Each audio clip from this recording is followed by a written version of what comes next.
Good morning, everybody. Good morning.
Good.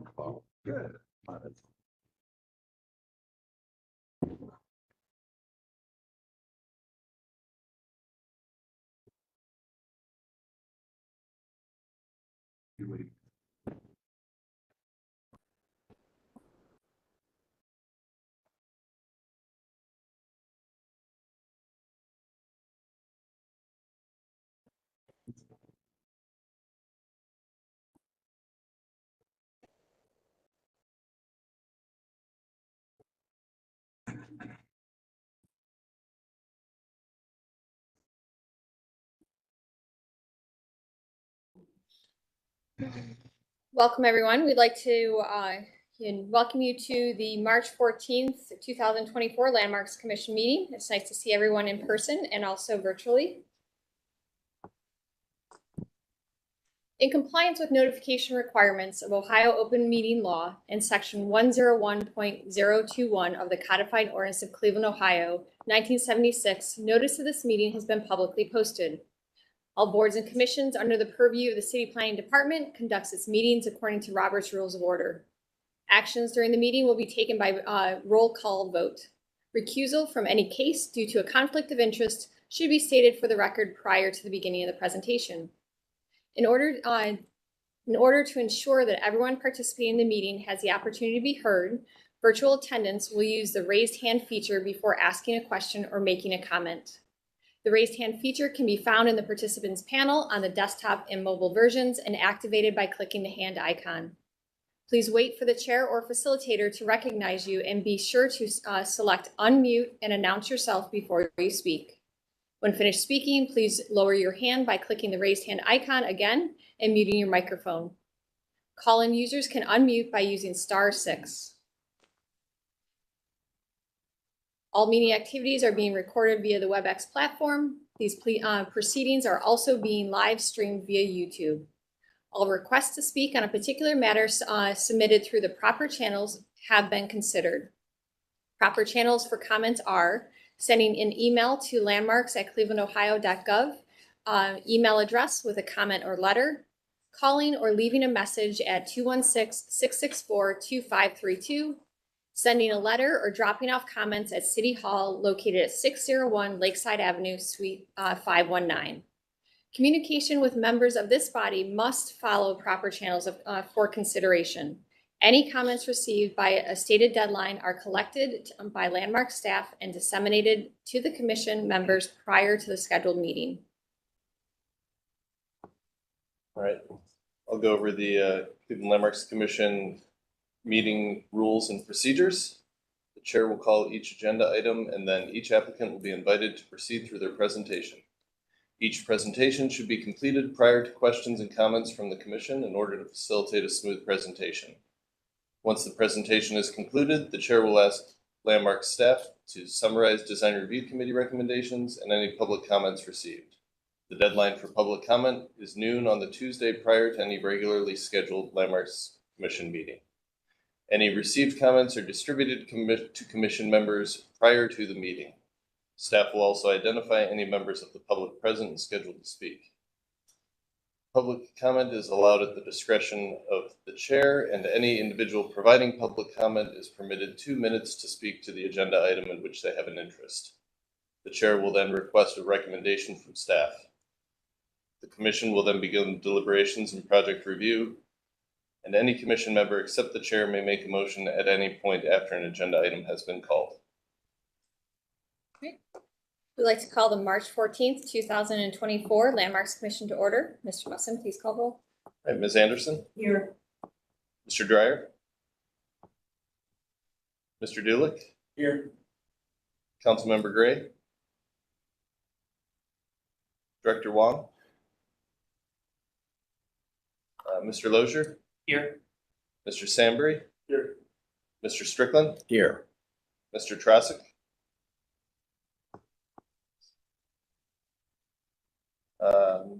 Dr. Williams? Here. And Ms. Trout? Here. Madam Chair, we have quorum. In addition, I wanted to note that we have Patty Aston and Kevin Roberts from the Law Department and Carl Brunges, Jessica Beam, and myself from the Landmarks office present. Excellent, thank you. We'll begin with our certificates of appropriateness. We'll begin with the first applicant for Huntington Convention Center of Cleveland, new signage. I am going to recuse myself from this, and Mr. Strickland will lead. Thank you, Madam Chair. I'd like the applicant to introduce themselves and tell us about your project. Good morning, everyone. My name is Matt Heisey. I am from Bocon. Along with me today, I have Dan Rugg from Philadelphia Sign Company, Jen Vinci from Huntington Bank, and I believe we might have Fred from Huntington Bank also on the call. I'm not quite sure if they will call this morning or not. He's virtual this morning from Columbus. So as mentioned, we are in front of you this morning asking for approval on some signage additions and modifications to the expanded Huntington Convention Center of Cleveland. As everyone is aware, the Huntington Convention Center is over the old Global Center for Health Innovation, making renovations to that building and incorporating that building into the overall convention center.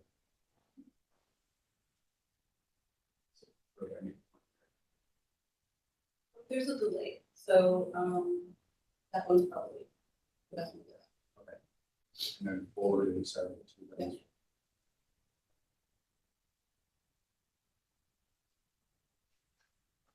Sorry. All right. So the diagram that's on the screen right now is a site location plan. This is color coded.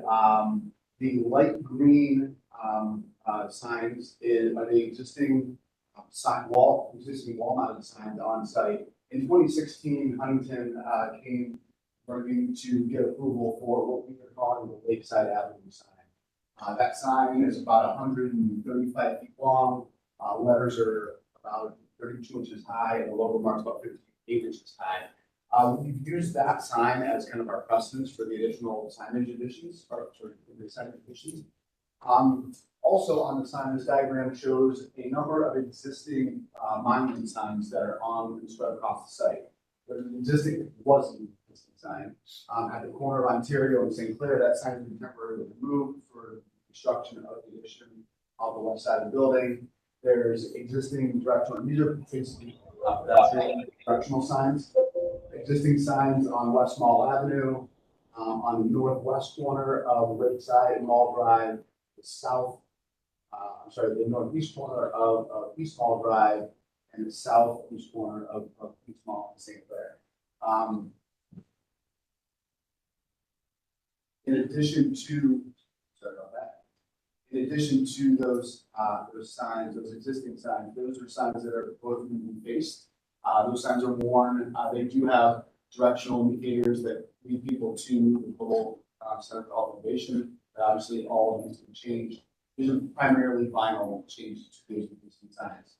What we're really here to talk about this morning is our two new building mounted signs on the east building, on the east side of the convention center building, and the west side of the expanded convention center building.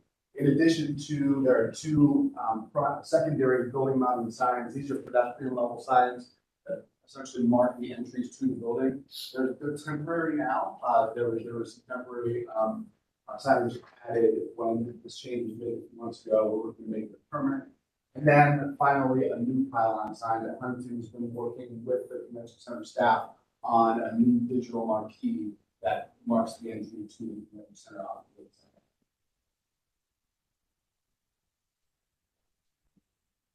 The existing Lakeside Avenue elevation, as I mentioned, this was approved back in 2016. So the letter set, the lockup of those letters, the overall sign, size of those letters, the logo marks are what we primarily look to maintain as we look to add signage to the east and west side of the buildings. Existing conditions photos around the mall.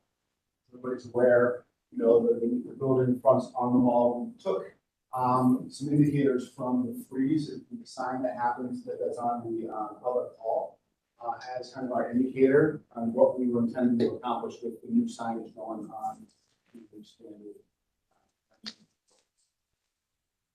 Existing shots of the left elevation of the building, the new addition that's coming on. Existing directional signs that are placed in the base and then finally the east side. So the first thing we would like to talk about is the proposed building signage on the east side of the building and the west side of the building. We are proposing, as mentioned, a set of letters, internally illuminated, dark faces during the day, illuminated white at night. The same, as I mentioned earlier, the same overall elevation of the letters. They're 32 inches in height. The logo marks are 52 inches in height. And what we really tried to do here was center up clearly the words and the logo marks within the existing architecture. As you saw from the photos, the horizontals and the verticals of the existing precast concrete joints read pretty strongly. And what we were trying to do here is we're trying to center up the logos and the words within the void of the box below. And then the same on the west side. So these elevations are a little bit skewed. The intention though is that these the signage is centered on the west elevation above the addition that's happening here. So the addition on the west side is a protrusion of the glass on the east side. So the intention is to place the signage in the single location to the west as on.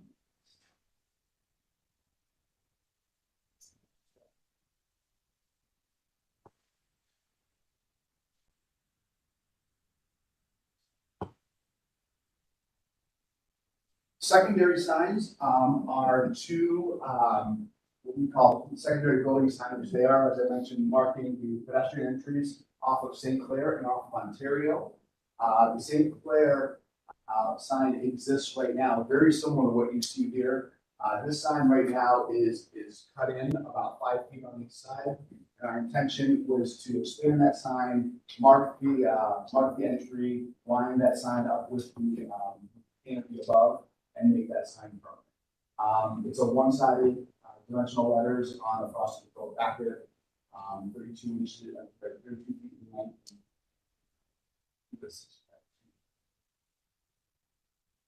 And just the elevation shows what that is. The west side of the building, what you're seeing here is the new addition that's coming out the west side. There is a pedestrian entry that's kind of tucked back off of St. Clair and Ontario. That's the secondary pedestrian entry, and our intention is to treat that entry the same as we've treated the lakeside entry. Sign's a little bit smaller, 24 feet in length, and we've scaled it down a bit to keep the same logo mark and the blockers there on the side.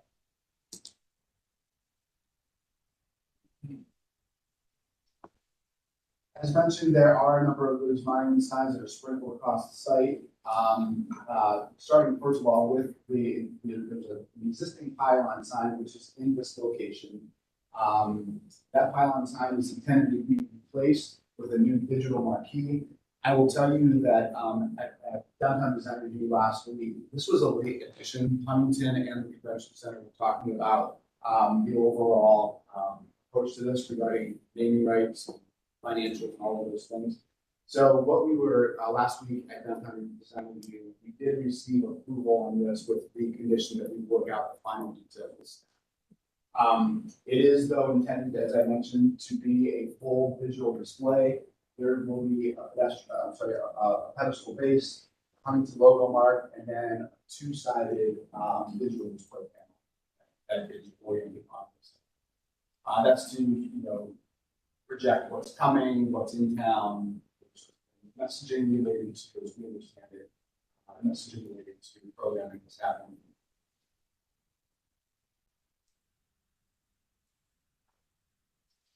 And then again, these are some of the existing site directional pedestrian signs that exist on the site. Again, these are just looking to be able to be replaced. Some of the graphic the vinyl has been worn over time, it's changed a bit. So we're looking to refresh all of those signs with new directionals, similar to what you see here, proper indication of the convention center, directions to public hall, lakeside entrances, those sorts of as well exist.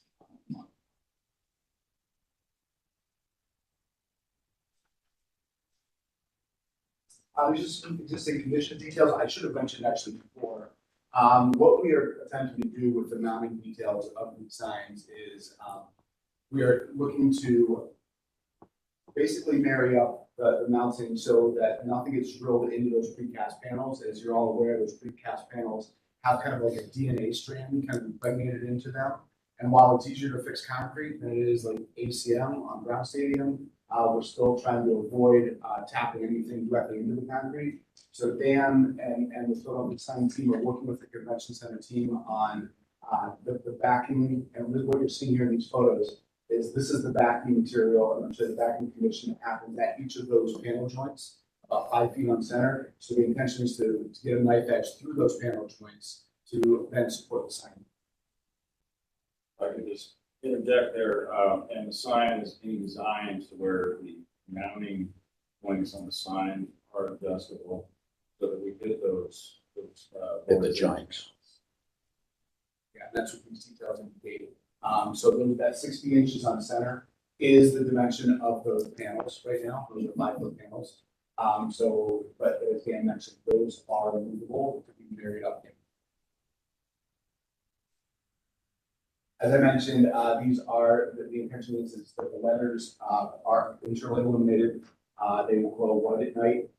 They'll read gray during the day. They are mounted on a horizontal rail that tries to kind of hide the visual noise of the horizontality of some of the joints that are right behind the sign. To have the sign read on it so it not get lost within the joints that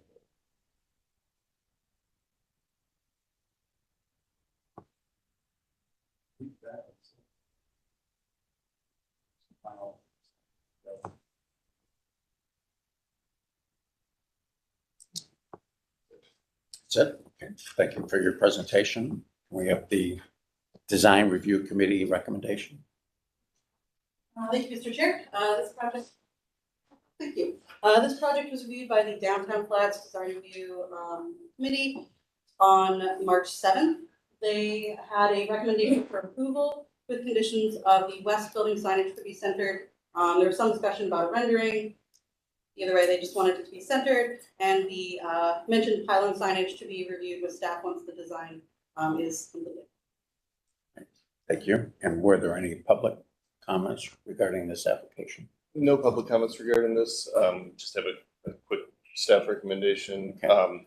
which is, I guess, like the local committee, we were just looking for some clarification. The drawings rendering, some of them show the logos being, outside of those sort of vertical lines created by the glass, some are inside. So just, where do those land in reality?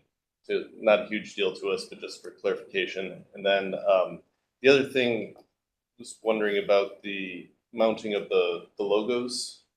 In the renderings and the drawings, they're shown like right in the middle of one of those precast panels.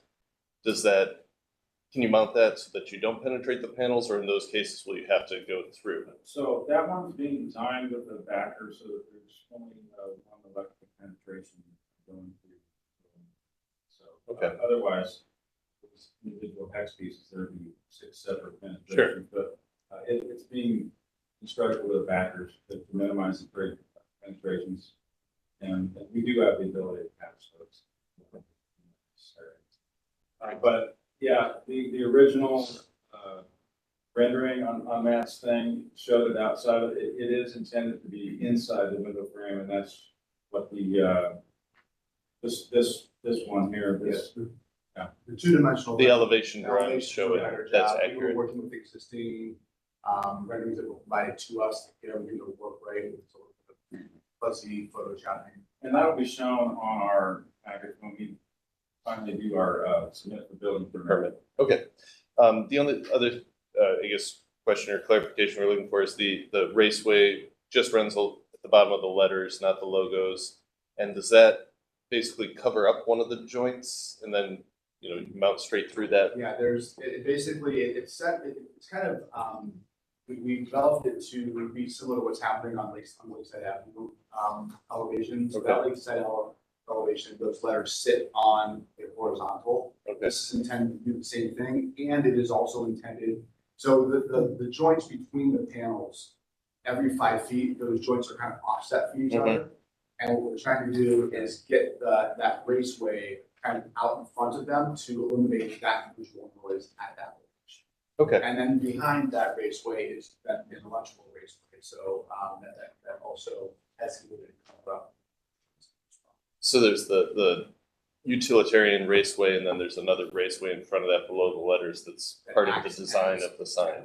Okay, understood.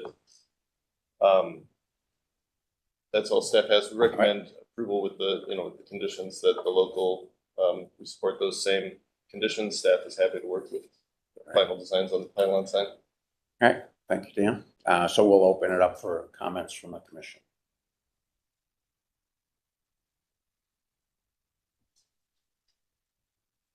All right, well, I'll start it out. I think that the scheme for the signage is consistent with the existing signage and totally appropriate in terms of scale. And you've explained the mounting configuration and how the mounting will be accomplished so as not to penetrate the precast panels. There's an understanding that the new digital pylon sign will have to be completed in terms of design and then presented to staff for their approval. So you won't need to come back to us for approval of that sign.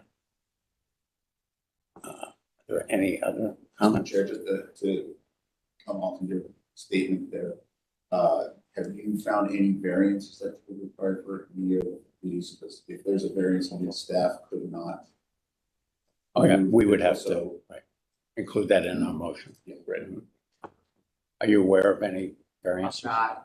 We had a pre-application meeting with staff prior to making the submission, to basically just kind of put out there what we're intending to do, make sure that there weren't any landmines that we're stepping on. And there was a conversation about the allowable sign area, and there's some back and forth that I think we need to work together on it, understand like where the zoning code reads. It's not real clear on what is allowable and then what is approvable. So I think we just need to work.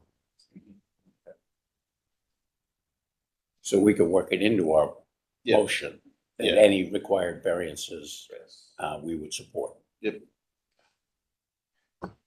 Any other comments? If not, I'll entertain a motion. Motion to approve as presented. With the expectation they will staff on the items. Pylon location on the building. And that will approve any variances required. Excellent. So we have a motion. We have a second. Second. All right, we have a motion and a second. Any further discussion on the motion? Seeing none, Dan, please call a vote. All right, Ms. Anderson, Yes. Mr. Dulick, Yes. Mr. Lozier, Yes. Mr. Sambry, Yes. Mr. Strickland, Yes. Dr. Williams. Yes. That is it. So, yeah, Mr. Chair, the motion passes unanimously. All right, good. Thank you all. Okay, good luck with your project. I'll invite the chair back in to, A little break.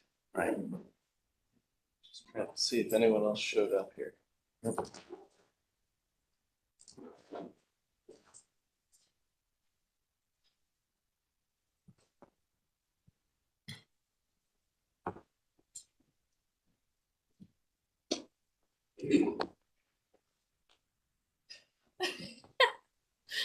Okay, good. Keep going. Yep, we're all set. All right, we'll move on to our next applicant. Thank you. Located at 3752 Prospect Avenue renovations. I'd like to welcome the applicant. Please unmute your mic, announce yourself, and tell us about your project. Yes, good morning. My name is Jesse Burkett. I'm with Tesserae, formerly GLMV Architecture. We just went through a rebrand a couple weeks ago. I represent Crash Champions Collision Repair Team. I did invite a couple of people from Crash to join the call. Adam Liska is their Director of Construction and Development, and I believe Andrew Hansen is on as well, who's their Construction Manager. So the project being presented today, excuse me, is a rehabilitation of an existing operational Crash Champions auto body repair shop in Cleveland. And the overall scope of work that I'm going to expand upon during this presentation is to provide a new interior layout for Crash's operations at the facility and to update the exterior design to more closely incorporate Crash Champions brand identity. So as you can see on the map here, we are located between Prospect Avenue and Carnegie Avenue, and then between 36th and 40th Street. We are located in the local landmark district, Prospect Avenue, and the Midtown Historic District and the Euclid Corridor.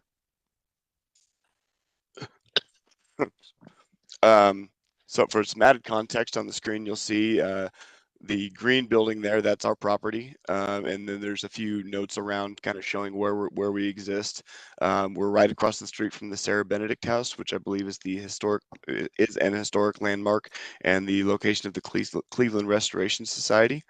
And then you can see in the background, we've got downtown Cleveland, Progressive Field. We've got the Bull William Doctor St. Vincent's Charity Hospital. So that's kind of where we exist. Next slide, please. Zooming in on the property a little bit, we are zoned SI D4, so semi-industrial, and we're area district D. Crash has been at this location since August 2011. They currently have 19 employees on staff there, 6 front office, 9 body techs, and 3 painters and 1 detailer. We currently share the site with HP Manufacturing and Gateway Church. Next slide, please. Here are some existing photos of the area of our site. The first photo there is the north elevation from Prospect Avenue. That brick wall, the space behind there would be Crash Champions, one of their main 2 shop spaces. Elevation 2 is the north elevation from Prospect Avenue. That is the front of the existing Gateway Church. And on the right where it says House of Plastics, that would actually be where Crash Champions' new office spaces would be located. And then view 3 would be view kind of looking down that same Prospect Avenue. All right, on this one, view 4, we're kind of looking behind the church and office building back towards the existing truck dock that services the plastics. And then views 5 and 6 would be along Carnegie Avenue, showing the existing brick and ephes pattern there.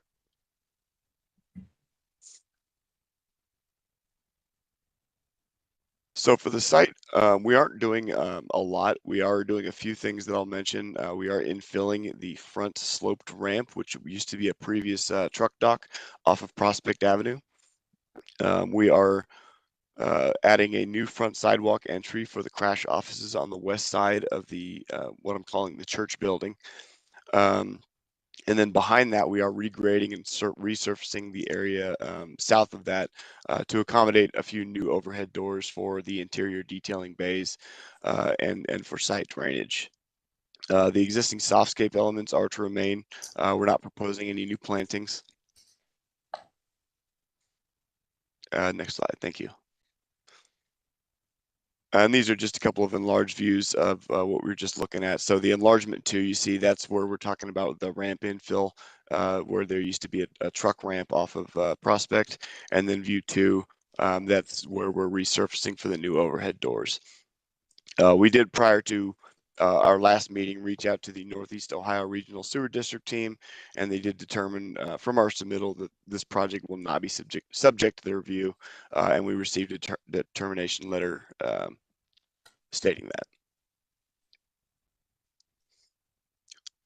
Another thing that we are doing to the site is we are looking at removing a lot of the overhead and existing utility poles.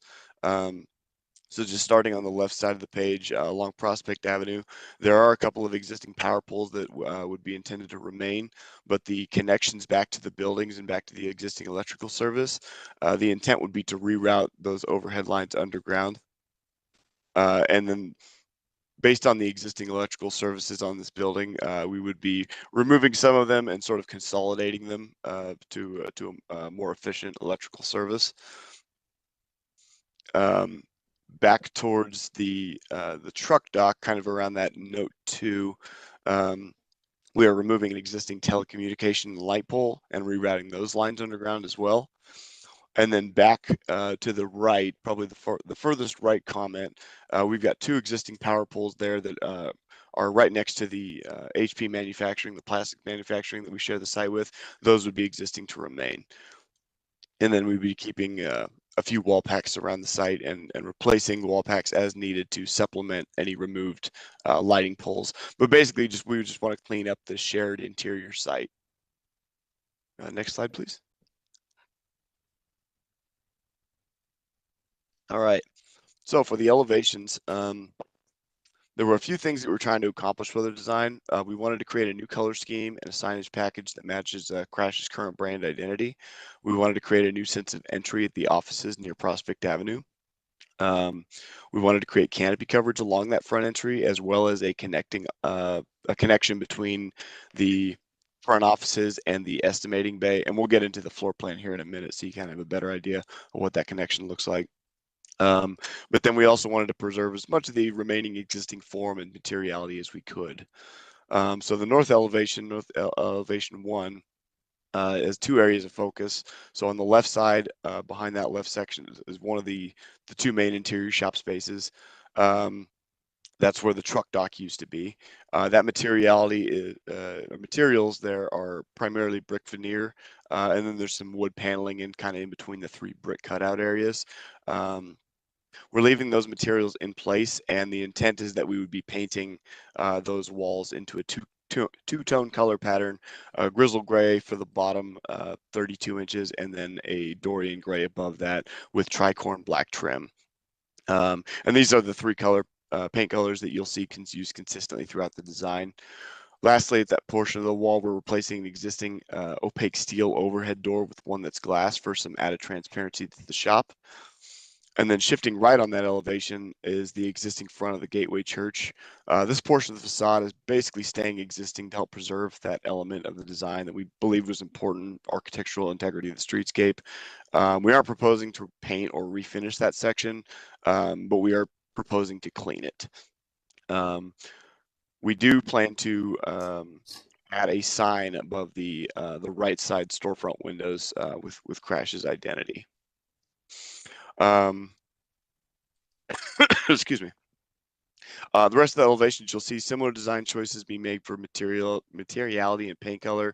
But there's a few items I want to draw your attention towards. West elevation, that's the new Crash offices entry space. And so we wanted to add a new MCM panel build out to help identify that entry.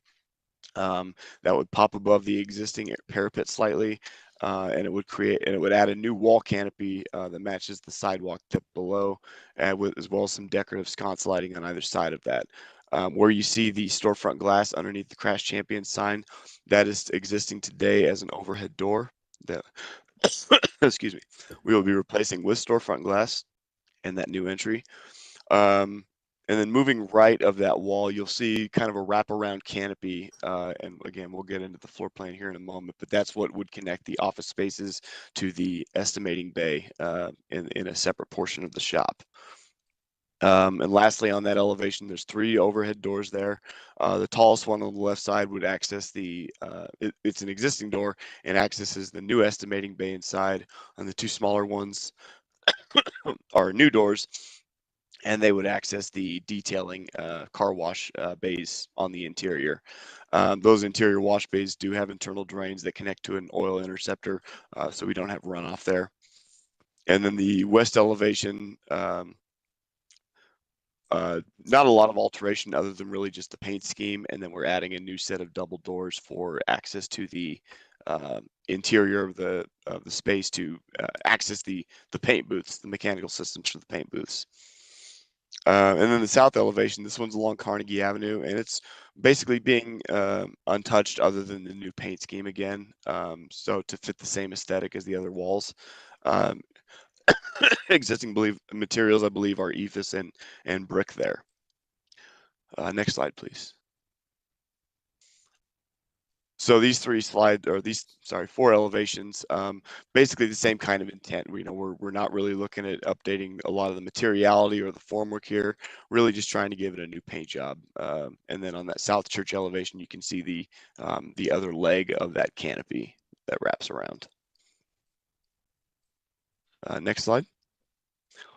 So, excuse me, we did present to the Historic Gateway and Warehouse District Design Review Advisory Committee, and we were approved with a couple of conditions, one of which was they would like for us to explore leaving any areas of unpainted brick as unpainted. So any red brick would remain unpainted. So this is an exploration of that option.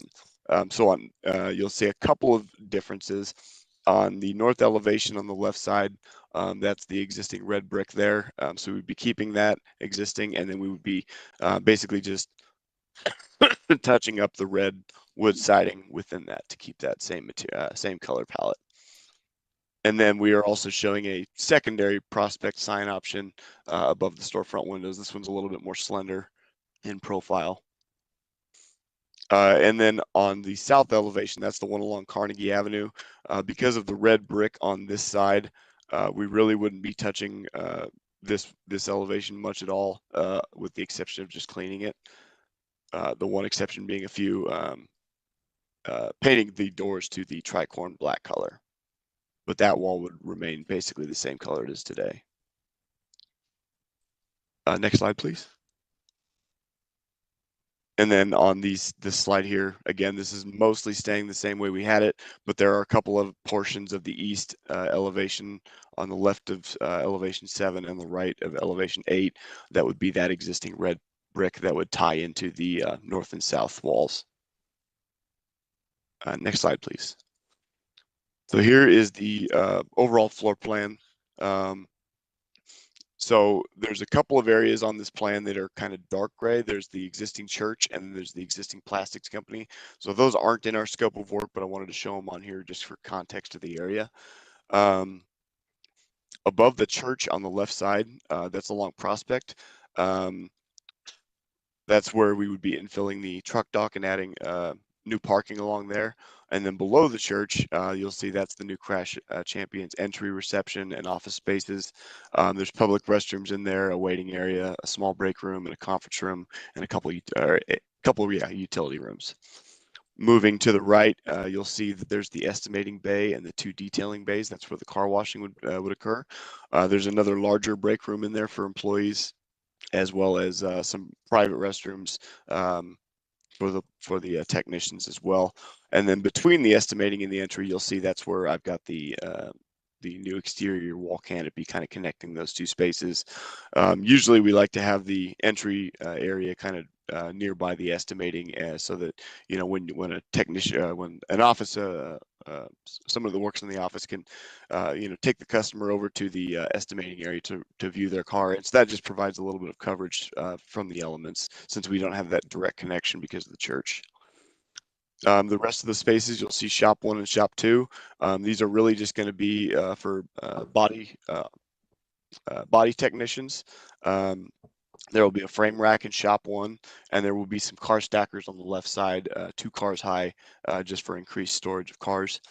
And then on shop 2 at the south side, you'll see the 2 paint booths and a prep booth. Next slide, please. So this first rendering is along Prospect Avenue. It's looking towards the Gateway Church, and this is showing the primary color scheme option, where we're painting it the 2-tone with the grizzle gray on the bottom and the Dorian gray on top. It shows the glass overhead door there, and it shows the primary sign option above the storefront. Next rendering. And this is the secondary option, the exploration option of keeping that unpainted brick, the existing red color. Next slide. So this is just another view of the front of the Gateway Church and the side of the offices with the sign option 1. And the next slide would be the same thing, but just that sign option 2 with the more slender profile. And next slide, please. So this would be the front entry to the office spaces. So this is facing that shared parking area off of Prospect. Shows the new MCM panels that we're proposing and the new canopy and signage. Next slide, please. And then this rendering would show kind of that behind the church area where we've got that wraparound canopy.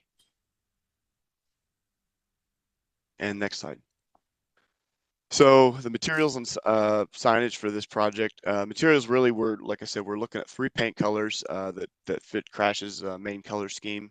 There's the Dorian Gray, the Grizzle Gray, and the Tricorn Black. Those are all Sherwin-Williams colors. The wall canopy that you see there, those would be field fabricated from locally sourced materials. It would have a tricorn black finish and its own internal drainage system that comes down to a gutter at the a downspout at the end. And it's about a 10-inch high profile, so it's not real. It's a pretty low profile. Next slide. The MCM panels that we've chosen, these are the Alucobond brand. It's comprised of 2 sheets of smooth 0.020-inch aluminum thermobonded to a solid fire retardant core. This would use a dry clip system that attaches to the substrate of the wall. Generally speaking, in past projects, we've done about a 28-inch by 28-inch square pattern, but it, the manufacturer can do different sizes than that. But that's what we've been settling in on. And it's about a 1 3/4 inch depth from the substrate. Next slide, please. We've got 2 new styles of overhead doors. The top door that you're seeing there, that would be a 3-panel sectional steel overhead door, and that would be kind of around the back, accessing the detailing bay and the estimating bay. And then the bottom option is the glazed aluminum sectional overhead door. That would be the new door along Prospect Avenue to grant some transparency into the shop space. And the next slide. So getting into signage, so we understand that the signs will be permitted separately, but we wanted to keep it into the presentation to kind of keep the design as a whole we can discuss all at once. The second condition of the previous meeting that we went through was we were showing a pylon sign along Prospect Avenue, and they recommended that we explore a different option of removing the pylon sign because it was a little atypical for the area, and going with something a little bit smaller, like a monument sign, shorter profile. However, we reviewed that and there wasn't a very good visibility option there. So in lieu of the monument sign, we've gone in with more proposal for wall signage. Next slide, please. So this would be the sign that is at the, oh, excuse me, sorry. This would be the one that's above the front entry of the office spaces. So along that, on the MCM wall panel. And it is an internally illuminated logo and letter set on the black background panel. And it would connect right in through the MCM panel. And there would be an electrical connection through the wall. Next slide. This would be the first option for the Prospect Avenue Crash Champions sign. This one is about 83.21 square feet. It's the same type of sign, so it's going to be internally illuminated again on a background panel. And then the next slide. This is option 2. This is a little bit smaller sign at 67.6 square feet, and it's about 2'5" tall. And the next slide. This would be along Carnegie Avenue, attaching into the existing EFIS wall. This one's about 83.21 square feet. Same type of sign, so it would connect in through the wall and have that internal illumination. And then this final slide here, this is for the door vinyls that would go onto the front entry door into the office spaces of the Crash Champions. So with that, that's the end of my presentation. I would love to hear any questions you might have, and I'll answer the best of my ability. We're looking forward to any feedback. Thank you. Excellent. Thank you for the presentation. We'll then request the design review committee recommendations. All right, thank you, Madam Chair. As Mr. Burkett stated, this project went before the Historic Gateway and Warehouse District's Design Review Advisory Committee on February 21st of this year. The committee unanimously voted to recommend approval with the conditions that the applicant explore not painting any unpainted brick and investigate the monument sign / pylon sign, or investigate looking at a monument sign instead of a pylon sign. So the applicant has been very receptive to the comments from the committee. They went ahead and sort of rethought their signage and came up with options that completely eliminated the pylon sign, but put it on the front of the building, which I think the committee felt was more appropriate. They did discuss the idea of painting the unpainted brick and expressed a preference to leave it unpainted if it hasn't been painted yet. Long-term maintenance and that sort of thing were cited, but they also understood the desire to sort of visually tie the different portions of the building in together. There was some discussion about the garage door there on the eastern bump out that they weren't sure if glass was the right option or if maybe a more solid door would be more appropriate, but that wasn't a huge deal to them. So ultimately it was the brick that was of main concern, and then the pylon sign that they have eliminated. So local recommended approval. Excellent. And landmark staff review. Thank you, Madam Chair. I used to work across the street from this building, so I've looked out the window at it a lot. Two different parts of this. Staff is in agreement with the design review committee that we don't want to see unpainted brick painted. So the secondary option that they presented was one that a little more palatable to what we want to see, which is the not painting that back section. One thing that One item that we kind of looked at is the front of that, historic building right on Prospect. Adding the additional signage, or adding the signage to the top there, is going to impact that terracotta that's existing. When House of Plastics was there, they had signage kind of below the transom windows that stuck out a little bit. Wasn't exactly the same size as there, and so there is detail in that terracotta above the windows. So we understand the difficulty in finding a good place to put signage on this building, on the Prospect side of it. So we're very happy to see that new entrance on the side where you have that larger entryway. It's set back, it's not impacting the historic windows that are closer to the street. And so we're wondering if there's a possibility for just window signage on that Prospect side, maybe in the transom, maybe in the windows, to not impact the terracotta. With what's proposed with this thinner sign on the secondary option, that would be preferred, right, kind of in line with the existing terracotta detail. It would essentially be covering it on one side, but still keep that symmetry of the building if it had to be on the terracotta.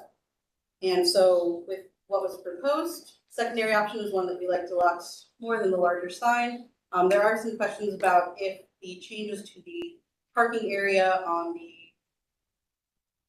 east side of the building, that change from an existing parking lot and ramp to a flatter parking lot is going to need some kind of screening.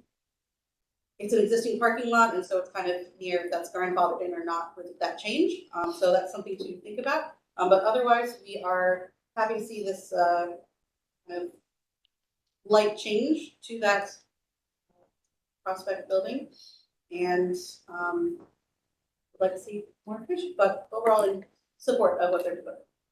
Excellent. Thank you. We'll then open up the floor to the commission for questions and comments. Who'd like to start us off? Go I think that the applicant has been very sensitive and responsive to the comments received when they presented this project for design review. I agree with the design review committee's recommendation to leave the brick unpainted in those areas where it hadn't been painted previously. And if we go back to that prospect elevation, do we have any pictures of the signage that previously existed from House of Plastics? Is it in the believe on band the- between? Yeah. On the trans- context photos, I believe there's a shot of it. I have Google Earth up for you. Stands, yeah. On Yeah, that so, elevation too. yeah, so, yeah, that's perfect. So given the alternate sign that you've proposed, but up in the terracotta section, can that be mounted in that area with the existing House of Plastics sign? Would that be acceptable to lower that to that bar? I believe so. Adam, do you have any comment on that? Yeah, I'm okay with that. All right. All right, so I would recommend that. And, but I think it's great that you're paying this level of attention to this historic structure. Thank you. Excellent. Thank you, Mr. Strickland. Other questions or comments from the commission? Go ahead. Thank you, Madam Chair. So a couple of just clarification questions, and then a couple of comments. So on the elevations of the front elevation of the Prospect Avenue side, it looks like the paint color within the storefront remains sort of a lighter color, but the renderings are showing it all painted out, sort of a blackish color. I guess what's the intent? Oh, yeah, I see that. The intent would be to paint the storefront frame the tricorn black color. I think there's something nice about keeping it lighter. It keeps it, I think it keeps the fineness of the detail of the transom panels a little bit more prominent versus it all just sort of fading into sort of a black sort of mass within the overall sort of architecture. And then, so that would just be a comment. I don't know if my colleagues would agree with that or not. The second question that I have is the signage itself. Did you look at any options that instead of it having sort of the black sort of background, if those were all more individual components mounted to the facades versus it being sort of a large black mass with sort of the signage within that? I don't believe we reviewed any options like that. We have a sign team that helped us put this presentation together. Adam, do you know, does Crash have an option with individual letters? So we do, but it would be not for the bigger sign over the overhead, the main entrance. We do have a option for a thinner sign as we would see here on Prospect. It's a raised letter paneling sign. Thank you. And then one just final comment on the west, where the new entrance is going to be located. There's sort of to the right or to the left of that, there's existing windows there. And I'm wondering if there's an opportunity to pull back the ACM panels to reveal some of the brick on the right-hand side of those windows, similar in dimension to what's happening on the left-hand side. To me, there wants to be a little bit more relief between ACM panels and that window. Sure, almost matching the depth of between the terracotta on the left and the storefront. Right. Yeah. Okay. But I mean, other than that, I'm in agreement with my colleagues so far. I agree that I also like the idea of not painting brick that's not already painted. And as well as moving the sign on the Prospect Avenue elevation from the terracotta to the banding within the storefront system. But I also appreciate the level of care and detail you've done to develop this proposal or this presentation, and thank you for your looking into this, taking care with what you're presenting. Thank you. Excellent. Thank you, Mr. Lozier. Mr. Sandberg, did you have comments? Go ahead. I also appreciate this project. It's a great project. You've done a really good job retaining a lot of the history of the building. My only question, I do agree with what's been said before about the brick and signage and that kind of stuff. But you have steel windows on the rear of the church building. You're using storefront windows in that. Are you retaining the simulated divided light? I'm sorry, I only caught about half that. What was the So we're question? gonna pass the mic down, sorry. Hi.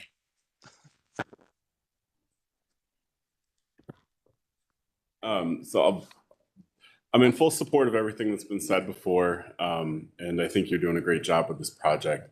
My one question is the steel windows on the rear of the church building.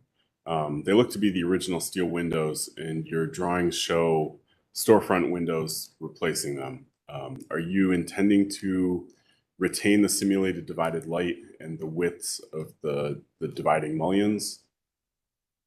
Oh, so that L tag for the new storefront may be a little bit misleading. The intent was actually not for us to replace those windows. We wanted to keep the integrity of those. Oh, okay. Yeah. Okay. That was my only question, so thank you.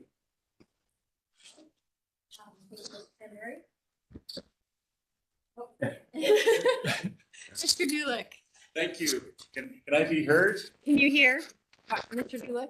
Everybody hear me? All Thank right. you very much. I fully support all the comments of my colleagues so far, particularly I think maintaining that lighter color on the short portions of the storefront. I think it's extremely important as well as that signage. I wanted to ask about the Carnegie Avenue elevation, the sign on that elevation. No, it's not necessarily part of the historic structure, but I just wanted to see that and ask a question about the placement of that sign all the way up at the top of the parapet there, literally under the coping. I was wondering if you considered a placement of that sign to be not as high and give a little more space around that. It seems odd to me to have the sign touching the coping. So it's a suggestion that to consider moving that sign down a bit, even though it's gonna. I suggest moving that lower because I think it'll look more handsome on the building. And more Sure, and I think I'm sorry, go ahead. And it's more consistent with the signage on the Prospect, the one perpendicular to the Prospect over your main visitor entrance. It's more consistent with that. I think it would reflect the love and care that's been put into all of the other positioning and signs. Thank you. Right. Okay. Yeah, and I think the intent there was we wanted to avoid covering up the existing, those kind of square details along the ethos. But yeah, that's definitely something we could look at, is lowering that a bit. Okay. Thank you, Mr. Julik. I think my fellow commission members have sort of highlighted everything that I wanted to also comment on. I think the main was the north signage. And my preference or recommendation or requirement would be to install on the main horizontal mullion where the existing House of Plastic signage was previously installed to retain the historical integrity of the terracotta. That's what really makes this building shine, is that you actually can see all of the terracotta detail. And with your signage being fairly close on the west elevation, that would be one of the requirements that I really do want to highlight. I think everything else I agree with, inclusive of exploring, putting some screening for the parking on the east side of the building, so that you have that really consistent sort of anchoring of this building. I think that's the brick wall really does highlight this building and really brings the focus to the building and not the parking lots that are adjacent to it. And I think if with the work you're doing on the east side, if you continue that language onto from the west to the east, it really can make this really, shine even more. But I'm in support of the project with some of the revisions that have been talked about, like maintaining the brick, relocating the signage, and the adjustment of the sign on the Carnegie side. Any other comments, or would someone like to make a motion?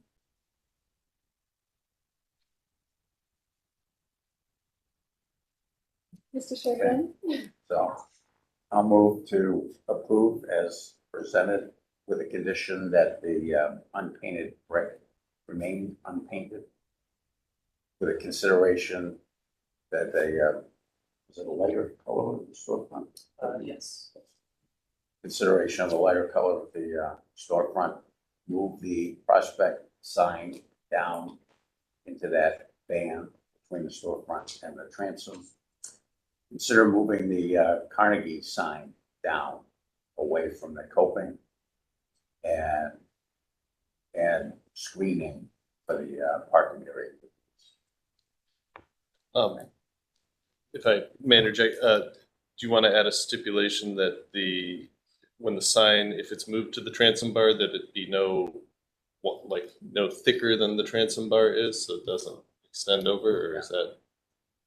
Okay, so that the sign be contained within the dimension of that bar, dividing the storefront from the transom. All right, so we have a motion with conditions. Do we have a second? Oh, I'm sorry. Well, let's say we're in the process of a motion in a second. So can we finish that, and then you can ask any questions in the. I have a question about the motion. It can be adjusted. It can be adjusted in once we're into discussion. Okay, so we have a motion on the table. Do we have a second? Madam Chair, I second the motion. Excellent, thank you. So we have a motion and a second. Now we're for the discussion, clarification.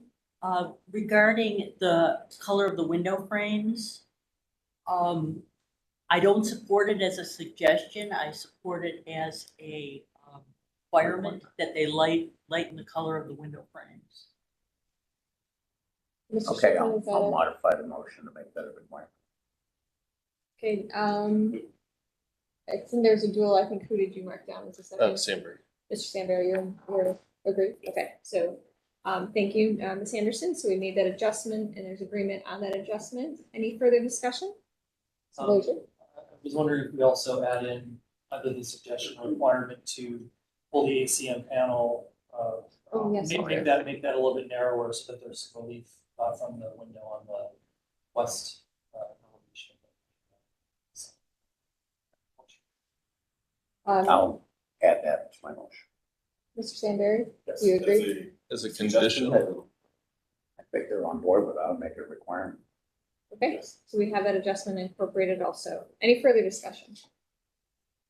No? All right, Mr. Giselle? All right, Ms. Anderson, Yes. Mr. Doolittle, Yes. Mr. Lozier, Yes. Mr. Sandberg, Yes. Mr. Strickland, Yes. Dr. Williams, Yes. and Ms. Trout. Yes, Madam Chair, the motion passes unanimously. excellent. Right, you have passed. Good luck with your project. Thank you all. Thank you. We'll then move on to our next applicant, located at 4211 Franklin Boulevard, pool installation and site improvements. Oh, My name is Nicholas Dubecki. I'm the designer with American Earth Companies, representing Tyler. He couldn't be here today, so we're presenting a pool project for this residential property. Here's an overview. It is a double lot in Ohio City. It is on a little bit of a peninsula here by Franklin and 44th. there was an existing home, I was told when I got here today, on this other lot. Since then, the homeowners have combined both parcels into one parcel.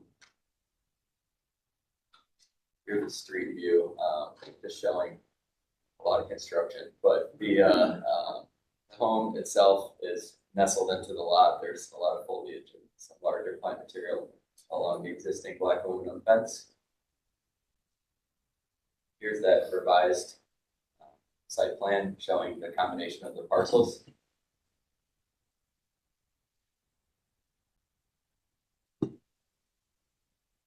And here's my overlay over that plan, just showing the location of the proposed fiberglass pool and stamped concrete patio, as well as a privacy fence. A little bit hard to see on the screen, but up on the north side of the pool and patio, there will be a privacy fence. And then along the west side, there will be some privacy fence panels with a 2-foot void in between each panel. And here's an existing photo of the location where the pool is going to be. Right now, behind the van, there's a existing stamped concrete patio that's very old. It's cracked, broken, not structurally sound. And then adjacent to that, there is some blacktop that they currently use as just a parking area. Access to their garage is actually on the alleyway on the backside where they go in and out of the garage doors. So they don't need this driveway all the way to the garage. Here's a couple more pictures of the side profile of the house itself on the left-hand side. And then on the right-hand side, it shows the wide open lot area there with the plant material. I did mention in the previous meeting that that large tree actually was struck by lightning, so it is no longer there anymore. So that will not be on the property.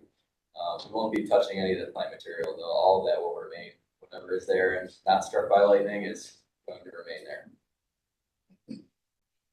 Here's a little bit of a better angle on the left-hand side showing that transition from the existing patio to the blacktop. And on the right-hand side, it shows the Franklin Avenue side, the black aluminum fence with the gate that is existing there surrounding the entire property. And this is my concept facing east towards the house of the proposed pool. It's a 16 by 40 fiberglass pool. It's a one piece that we would use a crane to set in the ground. It is a sapphire blue in color. It's really going to go well with the color of the house. I believe the house used to be white and they repainted it this color. I'm not sure how long ago, but it's a really nice color and it's going to go well with everything that we're proposing. Here's another view of the pool showing the color of the pool. It has some gray speckle to it and some light blue speckle all mixed together. And then the patio itself is going to be a gray color with a medium gray antique release. It shows a rendering of that. And I actually brought a picture of the project that we did previously. It's kind of hard to bring a concrete sample in, but this kind of shows similar colors. It's just a regular concrete with antique release. You should be able to see on the camera if I point this up there. If you hold it up there, you can, actually. But most And then it's people just a random stone pattern. This is an alternate view pointing to the west.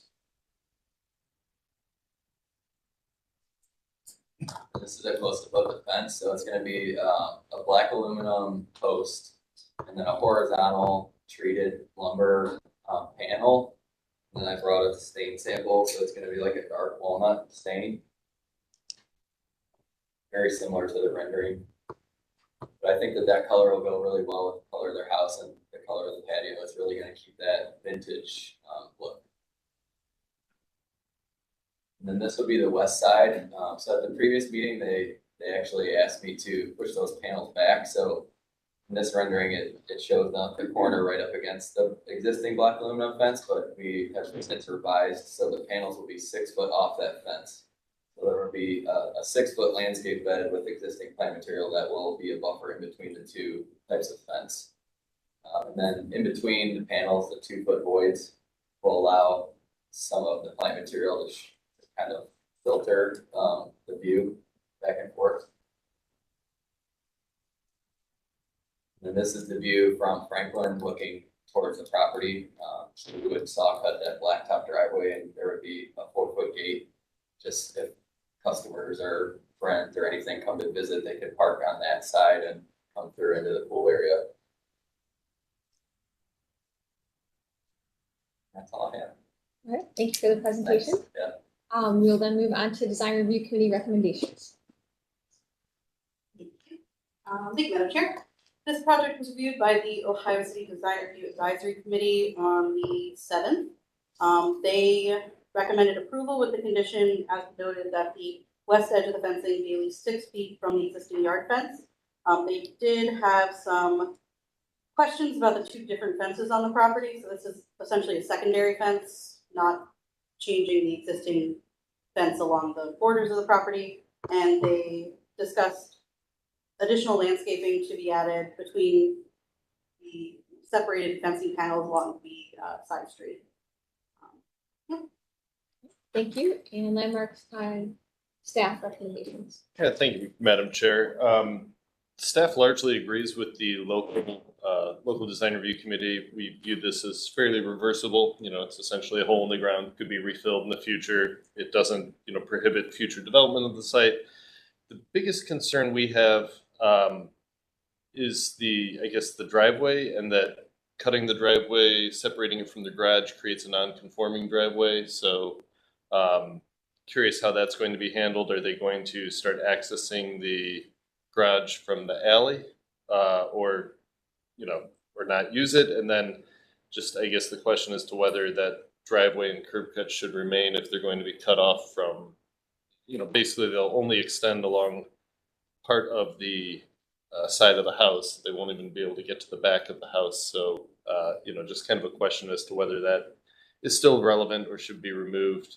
But otherwise, yeah, we don't always love horizontal fencing or screening, but in this case, it is set back.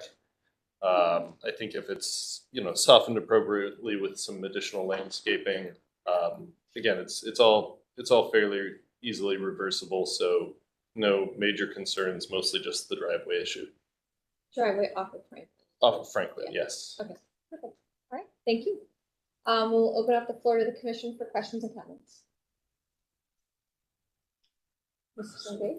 How and if is it, is the new fence going to touch the existing building, or is it going to be set off? It'll be set off the building and it's not gonna be anchored at all, so about 6 inches off of the structure of the building, we'll set the first post. It'll just be an end post, and we'll move off from there.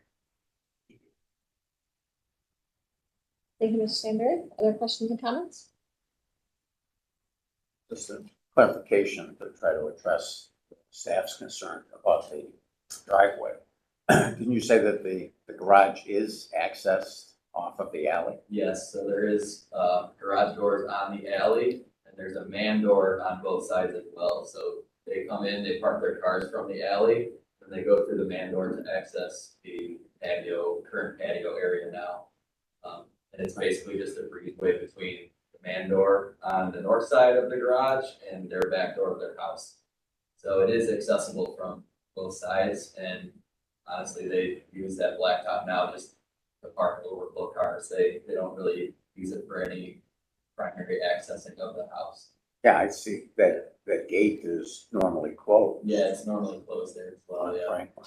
So that's just used for guests that are Yeah, coming. just guests that are coming over, yeah, they're having a party or something like that. So I can't see where that would be in, code violation regardless.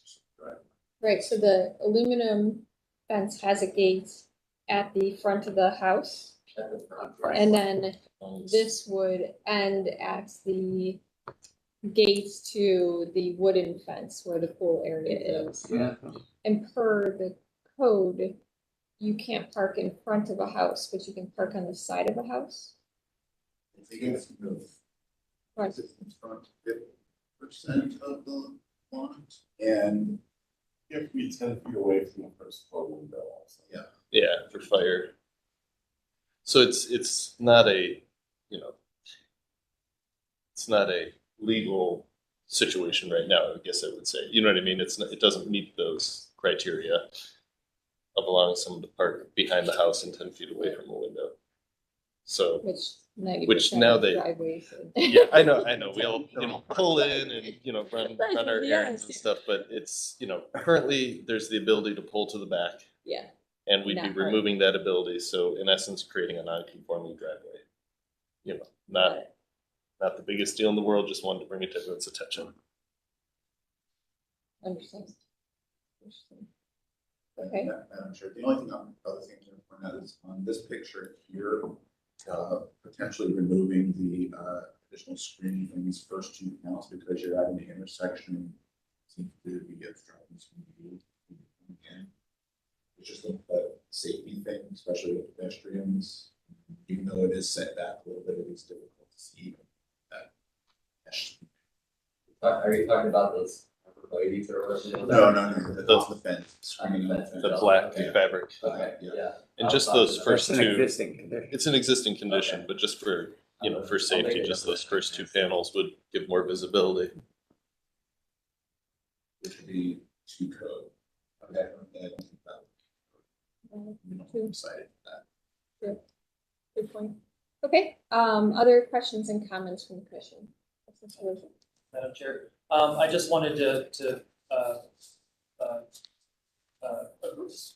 lend my agreement to the local review board's discussion around pushing the fence along 44th back 6 feet and then planting the buffer in between the two fences. I appreciate that that's been taken into account already. I just wanted to get that on the record that person support that as well. As a requirement. As a requirement, yes. Agree, totally agree. Okay, so I think hearing much support, I just think we need to probably come to some consensus on the driveway if it is an existing condition, but it's being modified. If we need to do anything. I think, I'm sure we need to do some more investigation. We can talk with our zoning colleagues, and if there's an issue, discuss it further and see what needs to happen. But if you wish to move forward with an approval now, and if there's complications later, we can Address it that. when it, yeah. Yeah. Okay, I Can like we that. include language that we would support a variance that might be required? Sure. You could, yeah. Sounds like you're ready for motion. All the makings of one.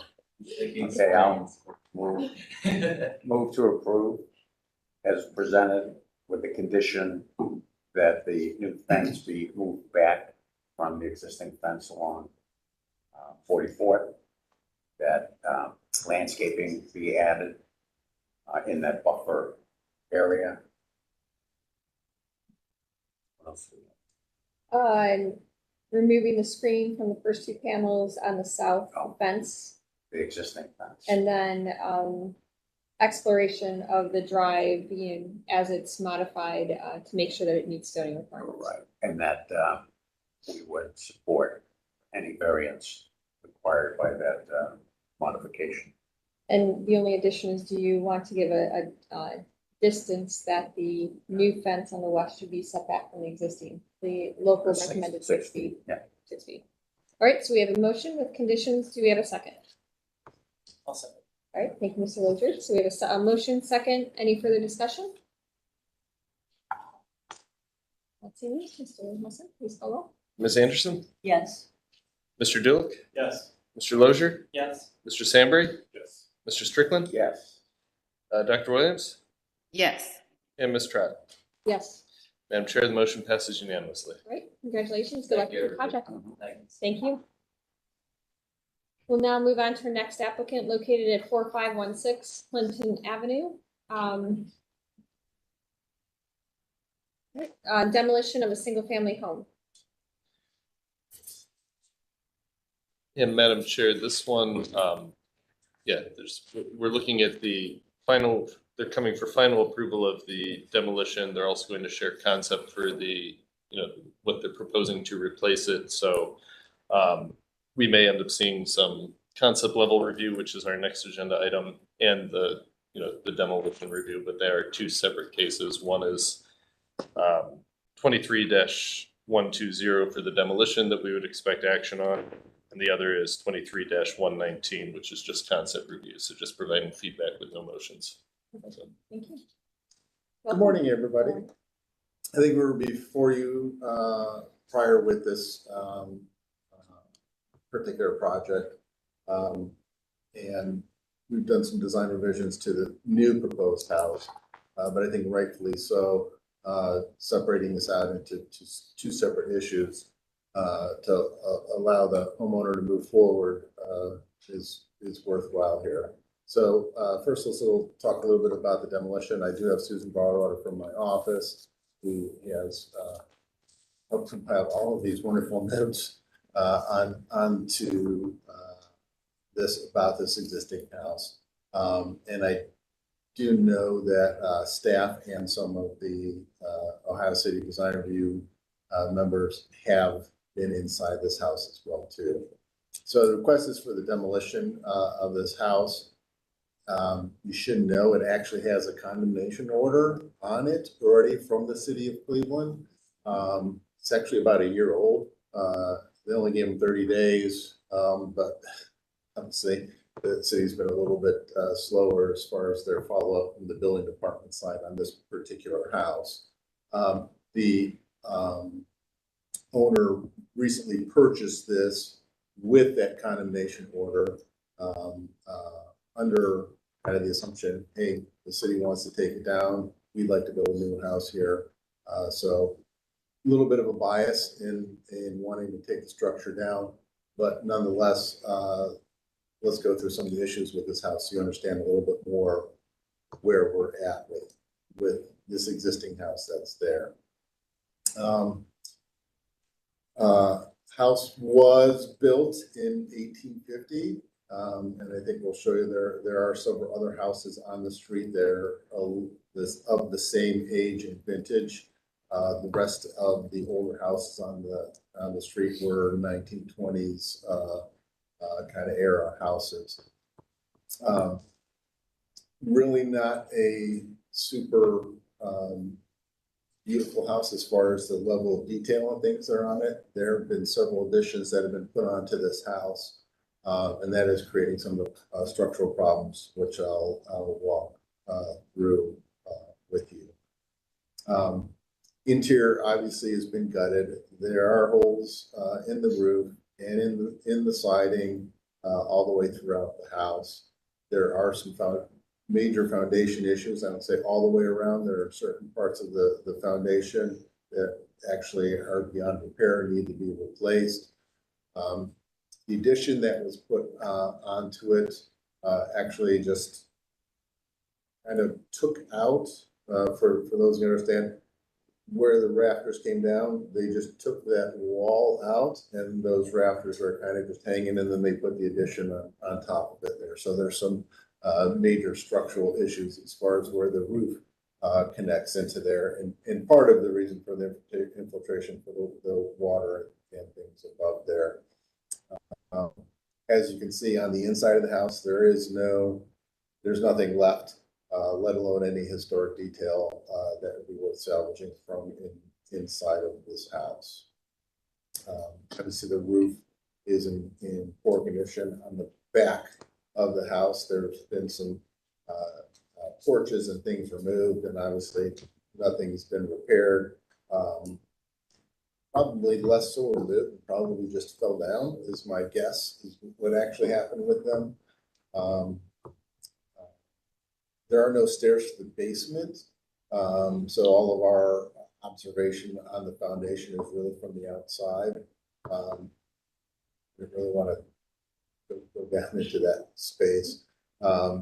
Obviously, a lot of holes and things in the wall as well too. A lot of windows boarded up in here. There are no utility services; those have been turned off quite some time ago.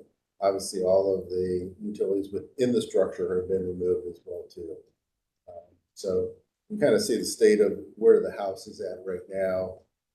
Again, with the condemnation order from the city, I think that this house is unfortunately ripe for demolition.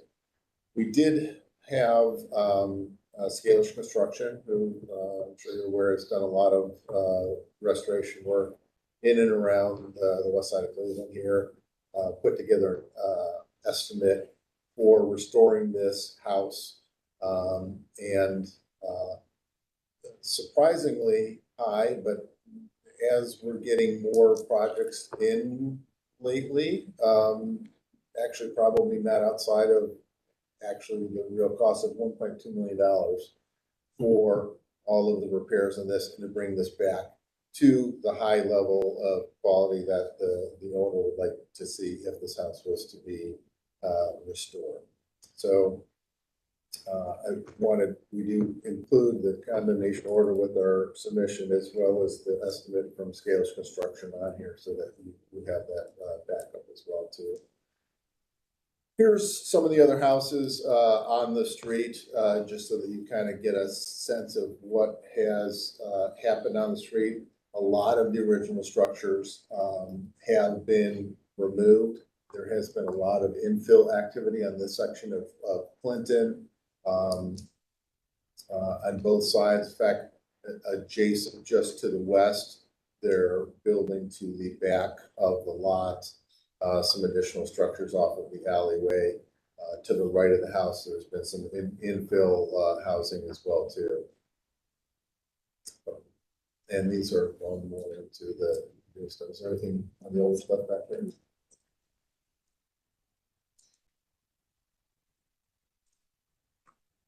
Why don't you go through the concepts so that we can, see what you're proposing, right? Is there any reason why not to? No. Okay, so yeah, Oh, so- sure, it's fine. Why don't you explain it just so we understand what you're proposing? No and- problem. Don't make the other one shorter then. Let's just look at them both. We just know we're only voting on the Yes. demolition of this. project. So last time we were before this board and also in front of the Ohio City Advisory Committee as well too. The owner is really interested in putting a more of a modern house together. And actually the reason why directly across the street there is a house that she really liked and wanted to take some design cues from that one there to go onto this one. This committee and the Ohio City committees thought that that design was too modern for the street, and recommendations from the committee were to pursue more of a traditional form on the structure, and then pursue more maybe modern application of materials as far as how the thing goes together. So that's really what we've done and kind of put together. There's an existing curb cut on Clinton Avenue driveway right now that we intend in reusing.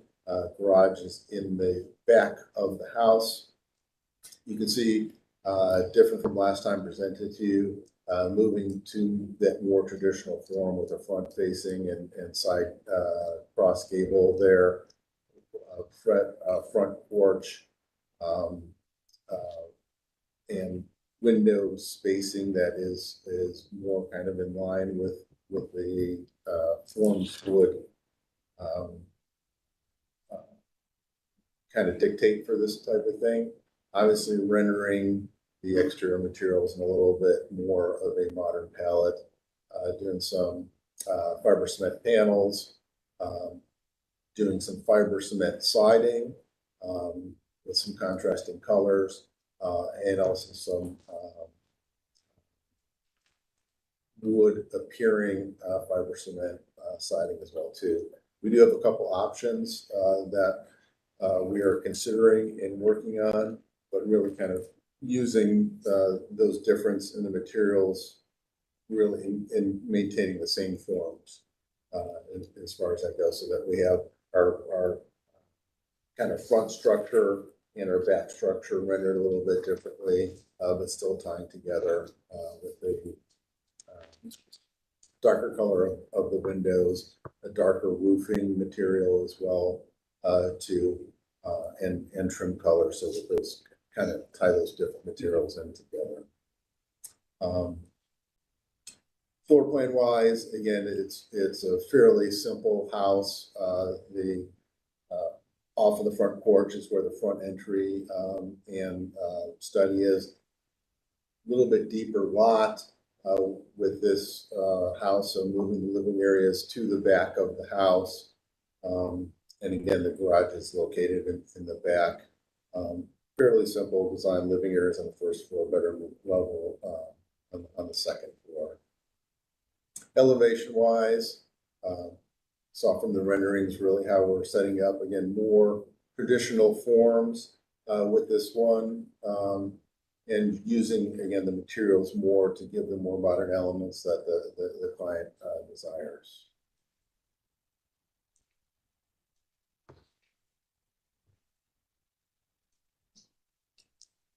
All right. Thank you for the presentation. We will then open up the floor. I'm sorry, we will go to design review committee recommendations first. Thank you, Madam Chair. This project was reviewed by the Ohio City Design Review Advisory Committee on March 7th. They reviewed the proposed demolition, and recommended denial as presented for the demo. They discussed the quote presented are for renovation costs versus new construction, showing rehab twice the cost of demolition and new. The committee felt the rehab costs were inflated or high. They noted that there is not enough evidence to warrant demolition, as other homes in the area had been at that level of deterioration and brought back.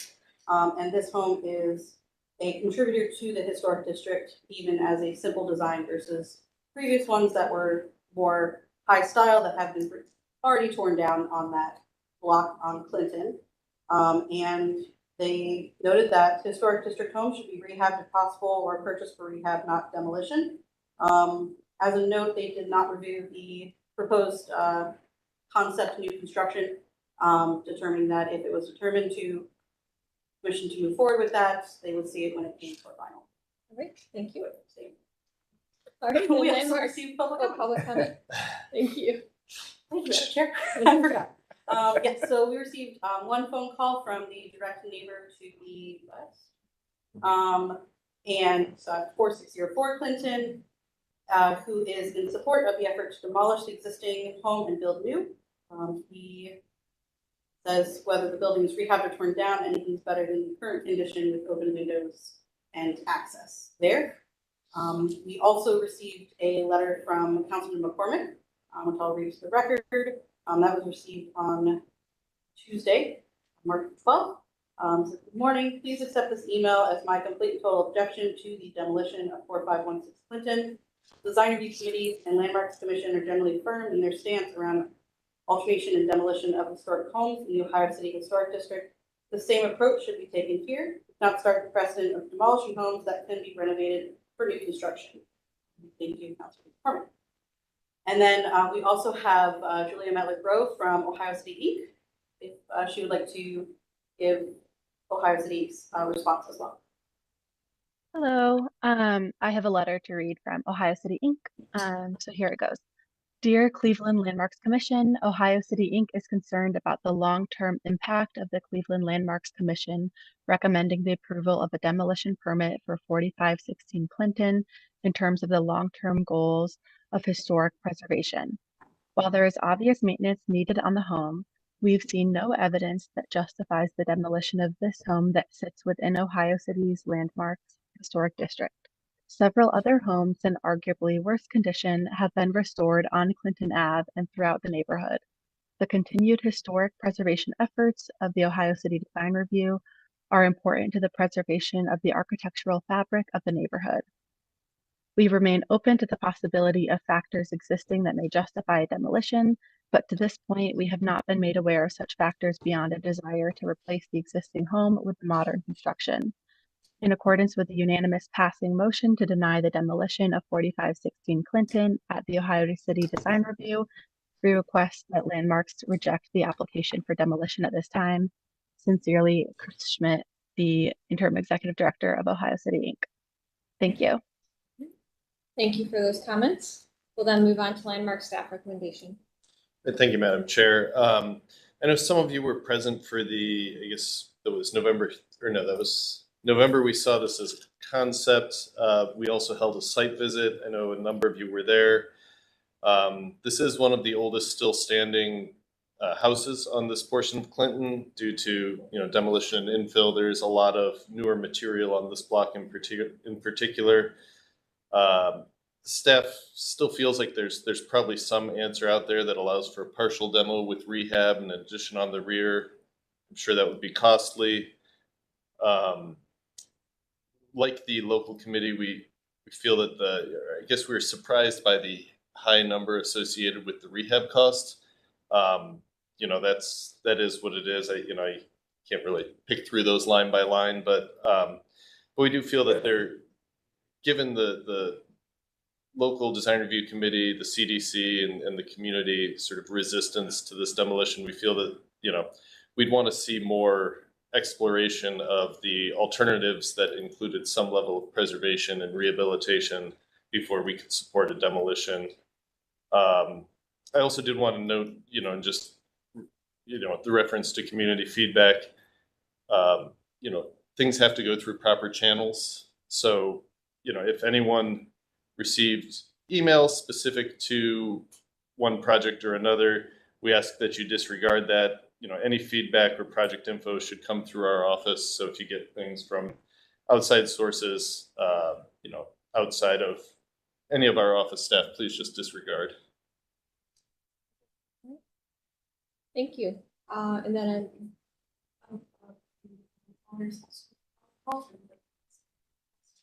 okay. Should we conclude? Do you have a summary of the site visit before we open it up to the owner? It's largely vacant. You can see from the photos that were presented, it's empty. There are stairs missing from the basement.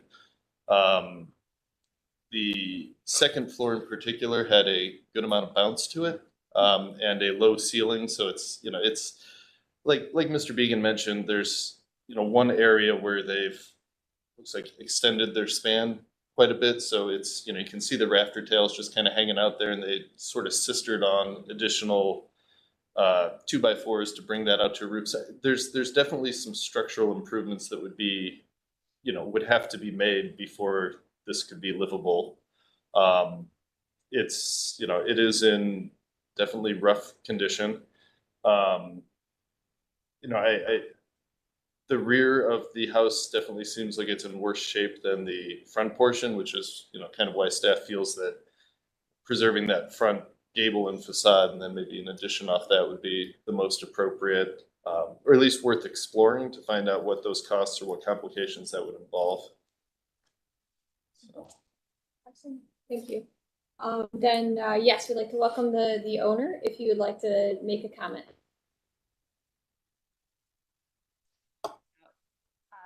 First of all, I'd like to clarify, I know there have been comments made about my husband and I choosing to buy this property with the intention of tearing it down. And I just wanted to clarify that we didn't enter into our home search with the objective of just buying any house and tearing it down. We were exploring options for moving to Cleveland, and we were considering move-in ready properties as well as properties that we could renovate. And when we saw this house listed for sale, we quickly determined based on the condition that it was not something we could renovate. As discussed by Paul, the condition is very poor. It had already been gutted. And we just felt like the house was in tear down condition. And we honestly thought anyone who buys this house is probably going to tear it down. And we also looked at the ownership history of the house, and we saw that it had been owned by 3 different developers over the past 3 years, and all had given up on the property and sold it off within about a year. So this furthered our belief that a restoration of this house would not be financially viable. We also saw a great deal of new construction surrounding the house, and we felt like that was going to be the likely outcome for this property. And so because we felt that it was inevitable that this would be torn down, we thought, why don't we buy it and then we can build a house that we would want to live in. So we didn't realize that the demolition would become such a controversy. And I really am sorry that the Ohio City Design Review Advisory Committee and I don't see eye to eye on this. But I truly feel that the demolition of this house is in the best interest of the neighbors and the community because it is an unsightly and dangerous structure currently. There has also been a suggestion that I should renovate the house instead of trying to demolish it. And I don't have the time, the inclination, or the financial resources to renovate this house. As Paul mentioned, our quote from a respected contractor was $1.2 million. I realized there was also an accusation made that this was inflated. Even if it was inflated, just for argument's sake, let's say it would only take $800,000 to renovate. That's 2/3 of the quoted figure, so surely accounting for any alleged inflation.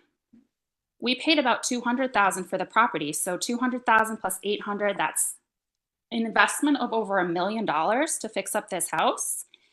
And the house next door, directly next door to the west, fully renovated, which is about 500 square feet larger, sold for $690,000. So I can't imagine our property would sell for more than that, much more than that, fully renovated. So you're asking me to invest $1 million that I don't have into a property that in the end would be worth $700,000.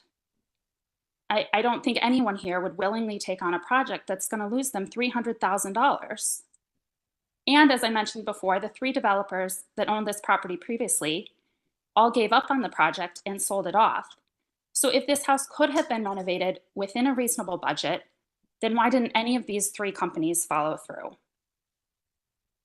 Lastly, I'd like to refer to the guidelines for demolition, which were provided to me by the Landmarks Commission. And this is from a document that Jessica sent to me, the Cleveland Landmarks Commission process regarding applications for a certificate of appropriateness demolition, section 161.05, letter C. It states, if the commission finds that the environmental change proposed by the applicant will not adversely affect any significant historic or aesthetic feature of the property and is appropriate and consistent with the spirit and purposes of this chapter, or will remedy conditions imminently dangerous to life, health, or property as determined in writing by the Division of Building and Housing or the Division of Fire or the Department of Public Health, then the commission shall issue a certificate of appropriateness. So as written, the regulations state that if one of 2 things are true, the commission shall issue the certificate. It uses the word or in the guidelines. So we could argue about whether or not that first criterion is met, and I believe it is, but others obviously have another opinion. But it doesn't really matter because the guidelines say or. So as long as the second criterion is met, then my request should be approved. The second criterion is if the proposed change, in this case demolition, would remedy dangerous conditions as determined in writing by Building and Housing. Well, I do have, in fact, a condemnation notice from the Department of Building and Housing, Division of Code Enforcement, which states, and I quote, "The Commissioner of Building and Housing does hereby declare the structure to be a public nuisance in that it constitutes an imminent danger and peril to human life and public health, safety, and welfare, and that the aforesaid condition constitutes an emergency." My request to demolish this house would remedy that danger by removing the structure in question. So to recap, your own regulations clearly state that because my request will remedy the danger documented by the Codes Department, the certificate of appropriateness shall be issued. So as this is a separate proposal, if you don't want me to build something modern, that's fine. My highest priority right now is to get approval for demolition because I do feel like this house is a danger and an eyesore and a hazard for the community. So I'm just asking you to please uphold the city's regulations and follow the rules set forth in your regulations, which I've just read to you, which would mean granting my request to remedy the dangerous conditions on this property. Thank you for your time and for your consideration.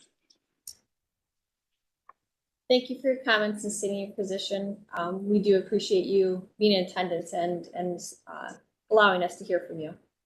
So we will then have a, Mr. Nelson. Yeah, just if I may interject, Madam Chair, the reference to, I guess, the code and stating that, the commission must grant permission to demolish given unsafe conditions. The practicality of that is typically not a condemnation, but like a forthwith emergency demolition notice from the Department of Building and Housing. So, those can come from fire, from building and housing, someone else can issue them, but essentially the chief building official would have to issue a specific emergency demolition order. We don't treat a condemnation order as a, emergency, everything, skip directly to go move forward with your demolition. So I just wanted to make that clear. Thank you for clarifying that. Then we will open up the floor to the commission for questions and comments. I guess I will start off. Have you explored doing a partial demolition for this approach, or has it only been full demolition is the only option? We have not, and mostly because of really the second floor, right? So we looked at it briefly, trying to get decent sized first floor and a decent sized second floor and getting that piece to work on. Obviously, we have a very similar form to the front gable of the house that is there. That is a lot wider as well too, than what the proposed is being showing. So it would kind of be awkward, and in my opinion, as a designer, right, a little bit, okay, well, let's keep the front half of the house and put a new house behind it just so that we can kind of keep in front of the house. If this was a little bit prettier of a house, right, this has always been a background house, right? There's no great features on this house, like, oh, look at that porch. Oh, look at that window detailing. Oh, look at how they did the molding up in the eaves there. It's always been a background house, so we didn't pursue it more than trying to take a look if it could be done. And it doesn't really, again, there wasn't enough there to say, okay, yeah, let's tear off the whole back of the house just to keep the front of it. If it was prettier, if it had more historic features or context worth saying, like if it was the house next door, right? It'd be a completely different discussion. I think the difficulty we're having here is obviously this has historic integrity to it just because of its age and obviously its stature in the community. It is obviously valued by the public, inputs that we've just received. And I personally am struggling. I understand the owner's position and I respect that. And hindsight, hindsight 2020, like you always, you may not have known it, but it is a requirement, in this area that, as Mr. Musson said, is that condemnation is not a warrant for emergency demolition. We have to look at each application and each structure on a case-by-case basis. I personally understand the situation that there are areas of the structure that may be compromised and may not be structurally sound. But I guess I am still unclear if staff saw that beyond the roof structure, were there foundation issues with the building that were used? There's no stairs there's into no the basement, so we weren't able to. There were no exterior visible issues with the foundation that you could see. Nothing out of the expected for a house that age. It's old stone. I guess I'm always trying to find a place of compromise that could maintain portions of the existing structure, but allow you to build the structure that you would like, to marry those two elements together. We have many great examples of this through Ohio City, where it's the marriage of portions of an existing structure with a modern structure to meet both requirements, the communities along with the ownership, because we understand that properties need to change and adjust to modern, requirements, but we also need to maintain as much of the integrity of the district as we can. So my personal opinion is at this point is that I'm personally not in support of the demolition of the full demolition of this structure. I could be in support of a partial demolition of the structure. That's my personal opinion. Other comments from the commission members? I share the chairwoman's opinion with regard to salvaging the front portion of this house. It's really built in 3 segments, with the addition being all the way to the rear, I think being most structurally compromised. But there's a significant structural wall that's been taken down in the middle of the house as well. But I think if you could imagine a scheme where that front portion of the house be retained, and then configure a significant addition behind that front portion, and maintaining somewhat of the historical context, I could be in support of that. Thanks, Madam Chair. I am also in agreement with my colleagues, as well as the councilman, the CDC, and the local design review board. I would entertain partial demolition, potentially. That said, I think if this were not in an historic district, we wouldn't be having this conversation. So I think ultimately that's where we landed with this, and the recommendation that we're all sort of looking to make at this point. So I think with that in mind, this is a candidate for rehabilitation. There have been a number of other properties on the street in similar or worse condition that have been rehabbed and are still vibrant contributors to the fabric of this street and this neighborhood. And the fact that this is the oldest structure on this part of Clinton Avenue, I think it says something that it should be retained, because everything else, all of its contemporaries have been torn down. So I am also not in support of full demolition of this.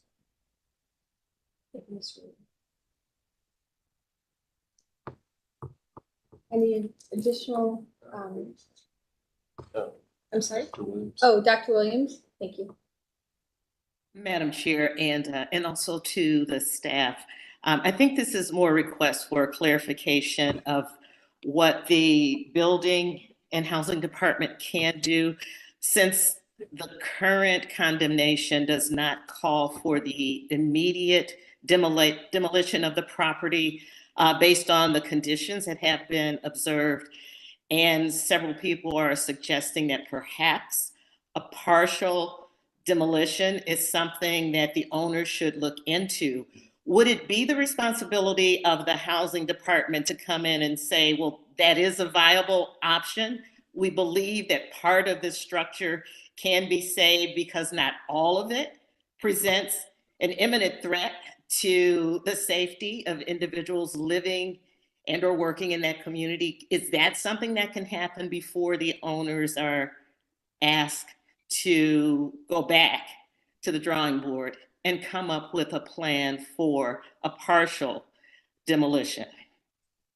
Through the chair to Dr. Williams. Now, the building department, when it condemns a building, it condemns the entire building. It requires that the owner abate the nuisance created by the building. So that can either be through rehab, demolition, any number of things, but it doesn't specify, if you remove the rear portion, then we're good, or anything like that. It's a condemnation of the entire structure. And the expectation is that, the owner then presents a plan to the Department of Building and Housing through the permitting process that explains how that nuisance is going to be abated, either through, rehab repairs or demolition oftentimes. Okay, thank you for the clarification. I appreciate it. And through the chair, this part of that could be a partial demolition proposed by an owner to say, we are going to abate this now, and our future will be to do this, this, and this. But the immediate concern is the chief building official can order it down without our input at all if it was that much of an emergency. So that has not been declared at this point. Which they've done in case of fire and things like that. Correct. Yeah, it's more that issue. Okay, so Thank you. Okay, Another- thank you again for the clarification. thank you, Dr. I've Williams. got another question, it might relate to the discussion that we had with regarding the prior project. There's a curb cut on Clinton and a proposed driveway west of the building, but a garage in the back accessed off the alley. So is that driveway a code violation? As it currently sits, or? As is proposed in the concept design for the.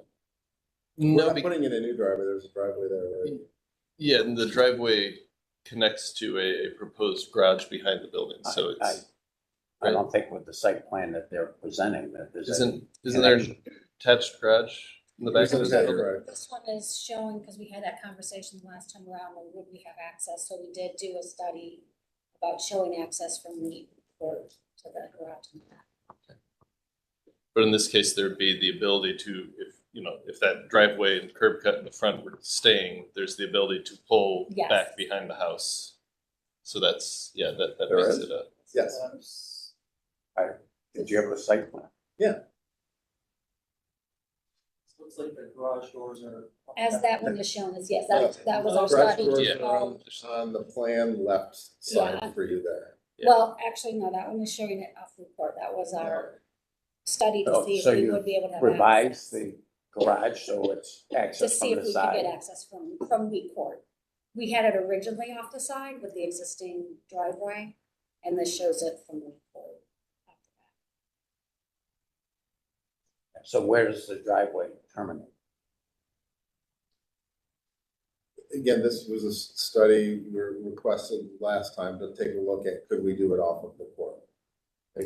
And again, I appreciate the question, if can't take the house down, does it matter? Right, so. Yeah. Well, it's going to affect any scheme you come up with. Well, I The think we scheme should go likely- there. I mean, the scheme likely is that the owner is gonna wait for the building department to say, take it down, and then we'll have this conversation from the Board of Building Standards again. So I think we My have guess. two options here. Obviously, you're hearing the feedback from the community and the councilman, and obviously from this commission. We have two options to move forward. We could table you to allow you time to explore a compromise solution, maintaining a portion, obviously the front portion is the preferred part of the structure. And then constructing a, addition to meet the needs of the full program beyond that, inclusive of parking, in a garage. Or we can move forward with making a vote at this point. So it really is up to ownership and yourselves, as the representative, if you would entertain or approve us to table you to do that exploration, or we can move forward with the vote. Because we can give you feedback on the existing or the proposal, but it's really, we should get through the first portion first Yes. before we move on to the second. Stacy, I don't know what you think. I mean, I think as we did with Ohio City, probably better to move forward and have the committee take a vote. Again, not that we couldn't resubmit at a later time under a different case if needed. Yes, I agree. Okay, so I will ask us not to have any comments on the conceptual design at this point. I think we should, stay focused on the demolition first. So unless there's other comments that are not in alignment with what has been stated so far, I would ask if someone would like to put forward a motion.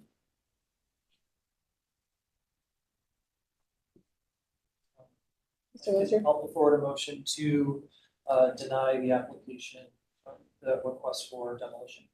All right, so we have a motion. Do we have a second? I'll second that. Thank you, Ms. Anderson. So we have a motion. We have a second. Any further discussion? Nope. Mr. Musson, please call roll. Ms. Anderson, Yes. Mr. Dulick, Yes. Mr. Lozier, Yes. Mr. Sambry, Yes. Mr. Strickland, Yes. Dr. Williams, Yes. and Ms. Trout. Yes. Madam Chair, the motion passes unanimously. So your request for demolition has been denied, but as you stated, you do have the option and opportunity to either bring under a different case, come back with an alternate proposal, which we really do think this is a great option and opportunity for this site. And we really would encourage you to consider a partial demolition, but maintaining the front of the building, because I think, your alternate proposal is really in alignment with what we'd like to see. And if we can get the two programs to meld together, I think this could be a great opportunity for a new house in this area. Thank you very much. All right, thank you.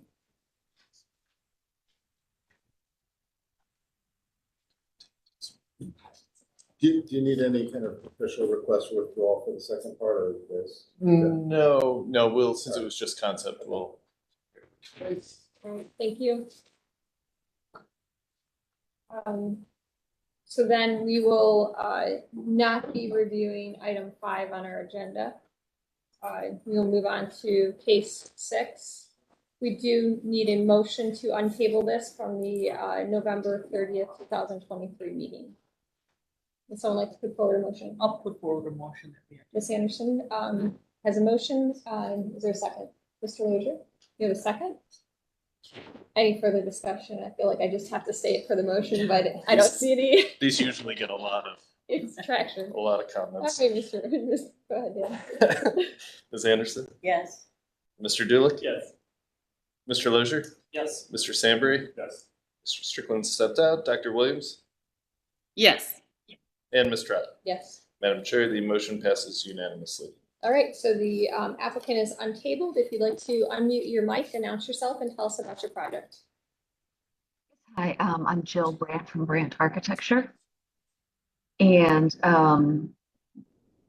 been a while since you guys have seen this project, and we've had a new development since then.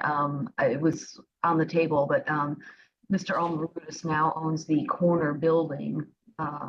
So that has allowed us to develop the Flats on Pearl project in conjunction with that a little more cleanly. And I know that was some comments that we had from prior meetings as how our new building addresses the adjacent structure. So we're really happy with the way that turned out. I do want to just make note that the any images we have of that corner building are really strictly for reference. They're going to be reviewed separately later. But again, it's just as a reference point. So I don't want to focus on that too much. Could we have let's see the next slide, please? I think you're familiar with the property. We have the Lofts on Pearl project. And then this is on the intersection, the Flats on Pearl on the intersection of Garden and Pearl Road, with parking behind access off of Garden Avenue and Archwood Avenue. Next slide, please. This is the building that was formerly there. It has since been demolished. Next slide, please. Again, just showing some more existing conditions. Next slide, please. And this is our site plan. Again, we originally had the Flats on Pearl building being separated from that corner building. The south wall was a 90-degree angle to that back wall, creating a pie-shaped gap there that not too many people like. There's concerns about maintenance. There was concern about just the aesthetics of it. So now that we own that building, we are abutting to it, and we will have a corridor connecting those two. Next slide, please. Again, just showing more context where we're going to be having some landscaping and parking. Actually, well, if you want to talk about the site plan now, I don't think much has changed. We've just refined a little more detail in it. Next slide, please.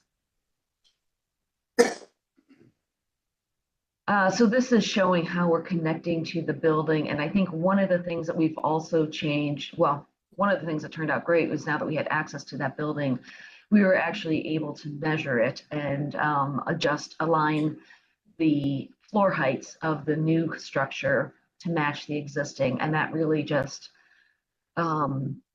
improved it significantly in aligning the proportion and the scale of our floor heights, our windows, our banding, the overall height of the building. And another thing that changed is we had always had our brick storefront being parallel to the street. And at one point, our upper floor, the apartments were stepped back a little bit.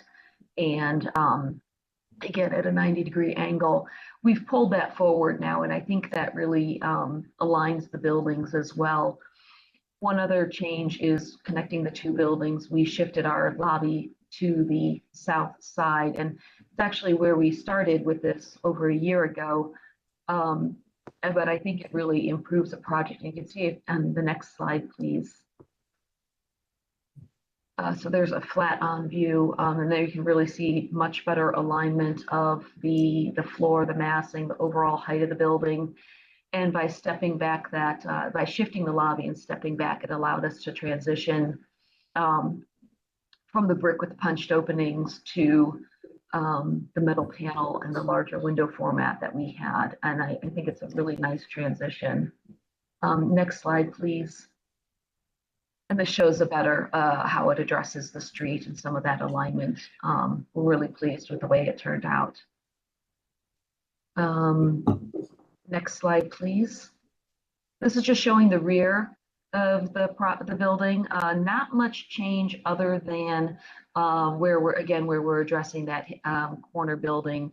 We did pull that upper floor forward a little bit. That because of where the stair and the elevator ended up, that unit got small. So that's the one upper unit that does not have a balcony.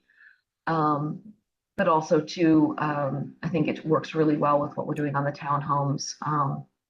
Having that first floor banding turned out nicely. Next slide, please. And this is just showing overall the complex in general with the loss on Pearl, the corner building, the flats on Pearl, and the future townhomes that we'll be discussing later. But you can kind of see how that addresses the street. Next slide, please. This is again just the first floor plan. I know you guys aren't really focused on the interior, but it's just showing the shifting of the lobby, where that new stairwell and elevator is, and how we're connecting to that adjacent building. That's the first floor. Next slide. Just upper floor, some units. Next floor slide. This is more of a typical floor plan. Again, you can see that front wall of the units aligning with the street. And then the next floor slide shows, if you show the next slide, I think that shows it step back more. And then I think the next slide is those typical units. Again, not much change other than a little push and pull here. Next slide, please. Front elevation. Next slide. And this shows the front and the south elevation. And as we're turning the corner, on this side, we are able to have windows on that upper floor and on the rear corner because there's nothing will get built there because I think this is, anyway, it's part of their, he owns that property, so we're able to hold that. Next slide. This is showing, again, that west elevation facing the parking lot and that north elevation that will be abutted to the existing building. I think that was one of the other questions that came up was windows on the side. Originally, we had shown them, and I re-reviewed the code. I had misread an exception about the height of windows relative to an adjacent structure. So we are not able to have windows on that side, but we are adding, as we turn that corner, we'll have a metal banding as we turn the corner of that, and then we will have, we're proposing ITIS that would match both the brick color and the metal that we're using. And it shows up in one of our renderings, but just a way to break up that mass and tie in to what we're doing on the front. Next slide, please. So there you can see the front elevation and the materials, really no changes. And then again, we're highlighting the IFAS color is actually a better match to that brick, and we can certainly get samples to make sure that it is a very good quality match. But again, really no changes to the materials from what you've seen previously. Next slide, please. Just interior materials. Next slide. This is exterior lighting. Again, similar concept to what we've been showing before of down lighting at the storefronts, up lighting at our vertical elements. Next slide, please. That's the site lighting. Decorative fixtures at the entrances to the driveways and throughout the parking area. And then we'll have some pedestrian walkways coming from garden to our entry door. I think that's the other change too, is we have a grade change, and we believe we'll have to drop a couple of feet there. So we are showing a placeholder ramp that we will fine tune with our civil engineers. But it does allow some nice decorative elements in there and some landscape edges around the building. So I think that'll work out nicely as well. Next slide, please. Just again, some landscaping to match what we're doing at the Lofts on Pearl building. Next slide, please. And then just a rendering of the updates. And I think that's the last one. All right, thank you for the presentation. Should we look at each one separately, or should we continue on and hear the whole, everything's updated? Madam Chair, I feel like since there should get all the feedback from the local, yeah, let's hear from local design review and then do staff report on this one, and then we can kind of see the larger picture with the next few presentations. Okay, perfect. All right, so thank you for the presentation. Then we will move on to local committee recommendations. This project was previously tabled, and so it did not go back to local or any. Okay, there's tabled here. Easy. There you go. And then any additional staff comments? There you go. Yes, yeah, as Jessica mentioned, this was tabled back in November 30th, 2023. One of the main things it was tabled for was so that there could be a better understanding of how the shared parking lot behind this building would work, because the row on Garden that we're going to be seeing next was just a concept level at that point, and so they've fleshed out some of those details, and so hopefully we can get a better understanding of how that parking area works with both projects now. I will say that I feel like this project continually improves every time we see it. This version of it feels more contextually appropriate than the last one we saw. I really like the way they've sort of shifted the entrance and lobby to the south. My understanding is that at some point in the near future, we'll be seeing the rehabilitation of the building at the corner there, the Curtis block. That's not on the table today, but I think the current version of the plan works with that well, and makes them both the historic building and the new build feel very contextually appropriate. I would say that since we are still we're going to be seeing the row on Garden project next, and depending on where that conversation goes, I might suggest that there be a condition on any approval for Flats on Pearl that construction not start until row on Garden is approved, just since they are linked by that parking lot. The site plan is shared, so just it's tough to fully approve one without the other. So I think approval is fine, but maybe with the condition that they don't actually start work until the other is approved. That makes sense. Mm-hmm. Excellent. Okay, thank you for that feedback and recommendation. We'll then open up the floor to the commission for questions and comments. I'd like to start us off. Mr. Strickland? Thank you, Madam Chair. I agree with Dan and staff that each time we see this project, it's significantly improved. And I think that the owner's ability to capture control of that building on the corner and then modify the design so that it links well with that historic building represents a tremendous improvement for the project. I'm looking forward to seeing it move forward. Okay, thank you for that feedback. Before we continue on with mission feedback, we're going to Metro West, the CDC? Yes. Okay, we do have a representative from Metro West. Would you like to state anything about the project? Hello, this is Montserrat Monterrubio. I do have a statement for the Row on Garden project, but we are also supportive of the flats on Pearl. Would you want me to read the statement right now, or do you want me to read after the presentation? Why don't you hold a statement to the case that is directly associated with, but thank you for stating your support of this proposal also. Yes, yeah, sounds good. Thank you. Okay. Then we will continue on with feedback from commission members. Other questions or comments?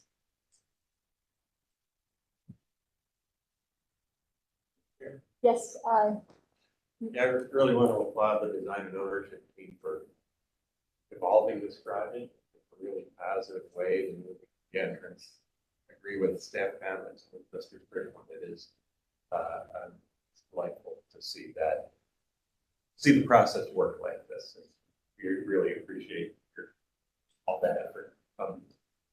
Mostly a suggestion or a thought. I'm looking at the context, and I'm looking at the Lofts project, Sonic building next door, and thinking how that entrance works. It really does pop, really kind of a neat design feature in the context and sort of changes the global scale. Just a suggestion to explore the possibility of that, I think, similar in spirit entrance there. Maybe that wants to consider some of the same kind of design idea of that visual pop that gives more of a center, because I really like how the different elements all come together. And I wonder if there is kind of an opportunity to make that kind of almost visual exclamation point with whether it's color or materials or both. And I wouldn't make it a requirement. I would say suggestion, because I think it's an opportunity that I wouldn't presume that the designers will want to take advantage of, but a suggestion. But I think, again, I think this is going in a great direction at all levels. Thank you, Mr. Julich. Other questions or comments from the commission? Thank you, Madam Chair.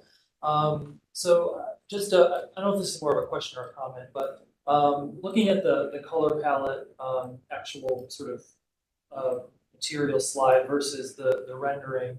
The rendering seems like it's much warmer than some of the cooler gray tones that were shown, on this slide here.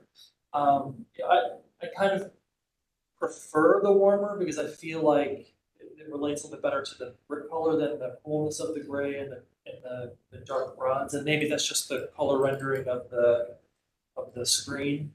But I would be more supportive of a warmer gray palette than the cool that this slide is sort of alluding to. All right. If I may respond to that, I think if you can scroll through some of the other renderings, I think that one that we landed on, the last one, we put some night, it was made in February, we put some sunshine on it. So it probably does look that one probably looks a little warmer, but if you go back up to maybe page 7 or 9, I think those are a little closer in color image. Maybe. Yeah. So the brick that we found is a very good match. It's almost an exact match to that building on the corner. And so I think we felt since we are joining those buildings, we should match the brick. So that's where we started with. So I think the color palette, the material palette is more accurate than that one rendering that looks warm, but we could certainly adjust the tone of the gray to be a little warmer. Thank you. Thanks for the clarification. I personally would prefer that it would go a little bit warmer. I think it feels more cohesive with the brick color. And while we're on this slide here, I don't know if we're able to zoom in, but where the on the right hand side where the gray material is, it looks like as it turns back toward the sort of taller portion of the massing, that's also brick, and I'm wondering if that makes more sense for that to be that gray material versus brick material. I'm sorry, at which point? Oh, right there? Yeah, thank you. And does that occur on this other side also? Yeah, we could consider that. I could see that working. Yeah, I think it helps to read that form to read as its own form, in sort of in its entirety, versus having that brick material sort of continue along that would turn face. And we do have that on the other side, so I think that would be cohesive. Great. Thank you. Thank you, Ms. Mather.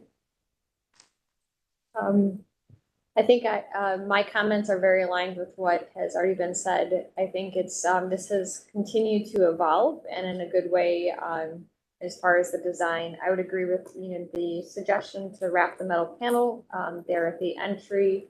Looking at the colors of the metal panel so that it works with the existing brick and new brick colors. Looking at this on Google Earth, like on the screen, it looks like a very warm sort of tan brick, where on Google Earth it looks more of a red brick building. So I think just making sure the panels work with the existing and new brick colors, and maybe potentially exploring a little warmer of a color for that metal panel would be appropriate. And then the only other comment that I would make is that we would want the final site plan submitted once you are working with a civil engineer and determine the actual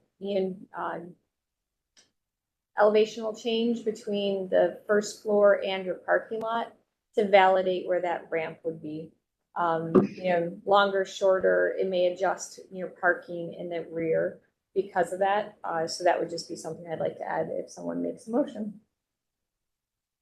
But overall, I'd like, go ahead.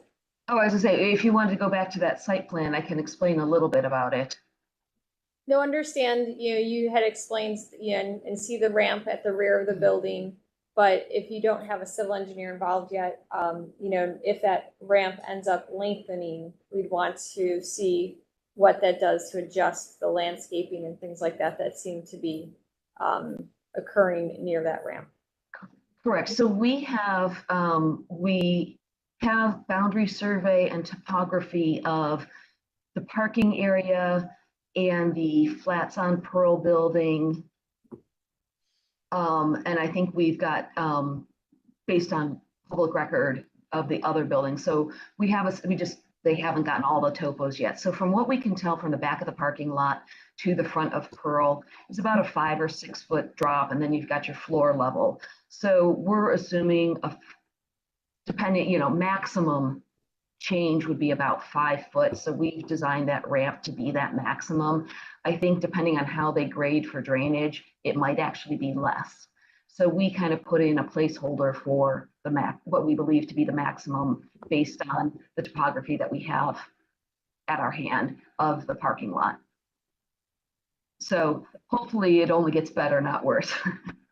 Absolutely, and agree. So once you finish that, I would just make it a recommendation or requirement to submit that final site plan so it's part of the record and what the ramp length is. Any additional questions or comments from the commission? Nope. Would someone like to put forward a motion?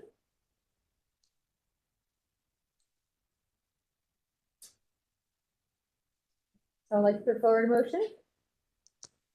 I can put forward a motion. I'll try to capture everything, but please add if I miss anything. make a motion to approve with the conditions that a warmer gray palette be investigated and reviewed with staff. The return on the metal panel portion of the building on the south side be made metal panel and not brick. And then Staff's recommendation that construction not start until the Row one garden. row on garden. Read my own writing is approved. Never happens. and then And submit the final one- site. And submit the final site plan once the civil engineering is completed. yes. Excellent. So we have a motion with conditions. Do we have a second? All right. I don't know, Mr. Bulick, I saw your hand go up, but I heard you, Mr. Stanberry, so we'll, I can comment after. Mr. Bussington, make. So we have a motion, we have a second, further discussion. Mr. Bulick, did you have a question? Yeah, just consideration of color options at the entrance. So consideration to explore an alternate color at the main entrance. Mr. Livingston. Yep. And then, I don't know who, Mr. Stanberry and Mr. Bulick, obviously Mr. Bulick made that recommendation, Mr. Stanberry, do you agree?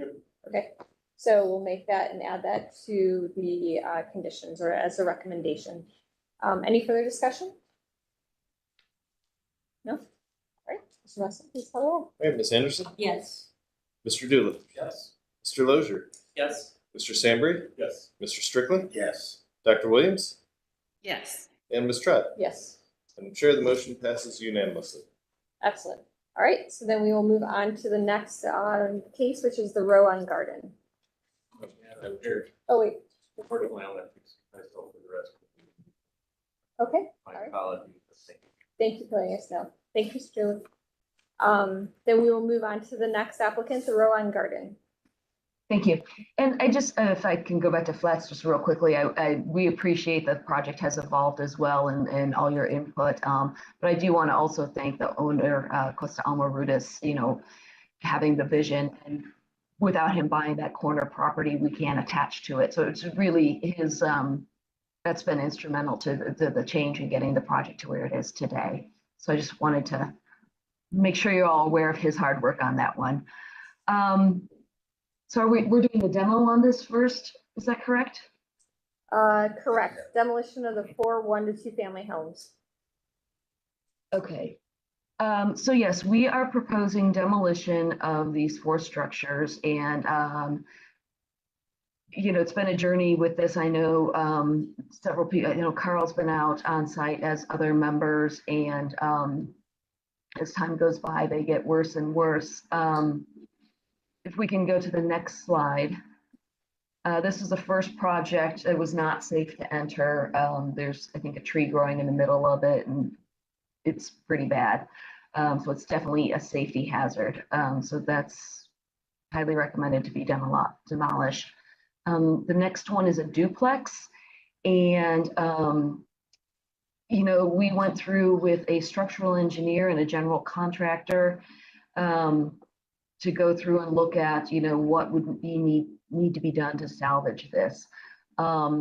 This particular one, this has a lot of black mold. One side is weirdly better than the other, but still pretty rough. Lots of water damage throughout, some large voids in the foundation, a lot of repair. Basically, all the finishes need to be redone. All the building systems need to be redone. Some repair work to the foundation. And as you can see from the photos, it's really rough. Next slide, please. This is an estimate from the general contractor based on the recommendations, or observations and the recommendations from the structural engineer of what would need to be replaced. And they've estimated about $1 million. And it's, I think that's similar to what you heard in the prior project as well. Next slide, please. And this is again the other side of the same building. And I think the next slide shows that the estimate approximately the same. Next slide, please. This next building, this one had the porch is kind of bowing out, and there's a bearing wall in the center that isn't supported properly, so that's sloping down all the joists and walls. As you can see, there's daylight in the attic, a lot of water damage. The structural engineer call it excessive deflection. A lot of repair needed to be done to the foundation as well as the support in the foundation. Next slide, please. So this one's just under $1 million to repair. And the next slide. And this last one is charming from the outside. However, we couldn't even get basement access. The gable that you see facing, the yellow gable that's facing the driveway, is actually pulling away from the main body of the house. And in one of those, the second picture, you can see the corner condition of that foundation. You know, it's just the sills all rotted out, the rim boards all rotted out, the foundation is going in the wrong direction away from the house. This one had a lot of rodent infestation, I believe. Black mold. It's sad, but it hasn't been occupied in years, and that hasn't been maintained in years. Next slide. Again, this is over $1 million, almost 1.2. Next slide, please. And this is the structural engineer's report for your reference.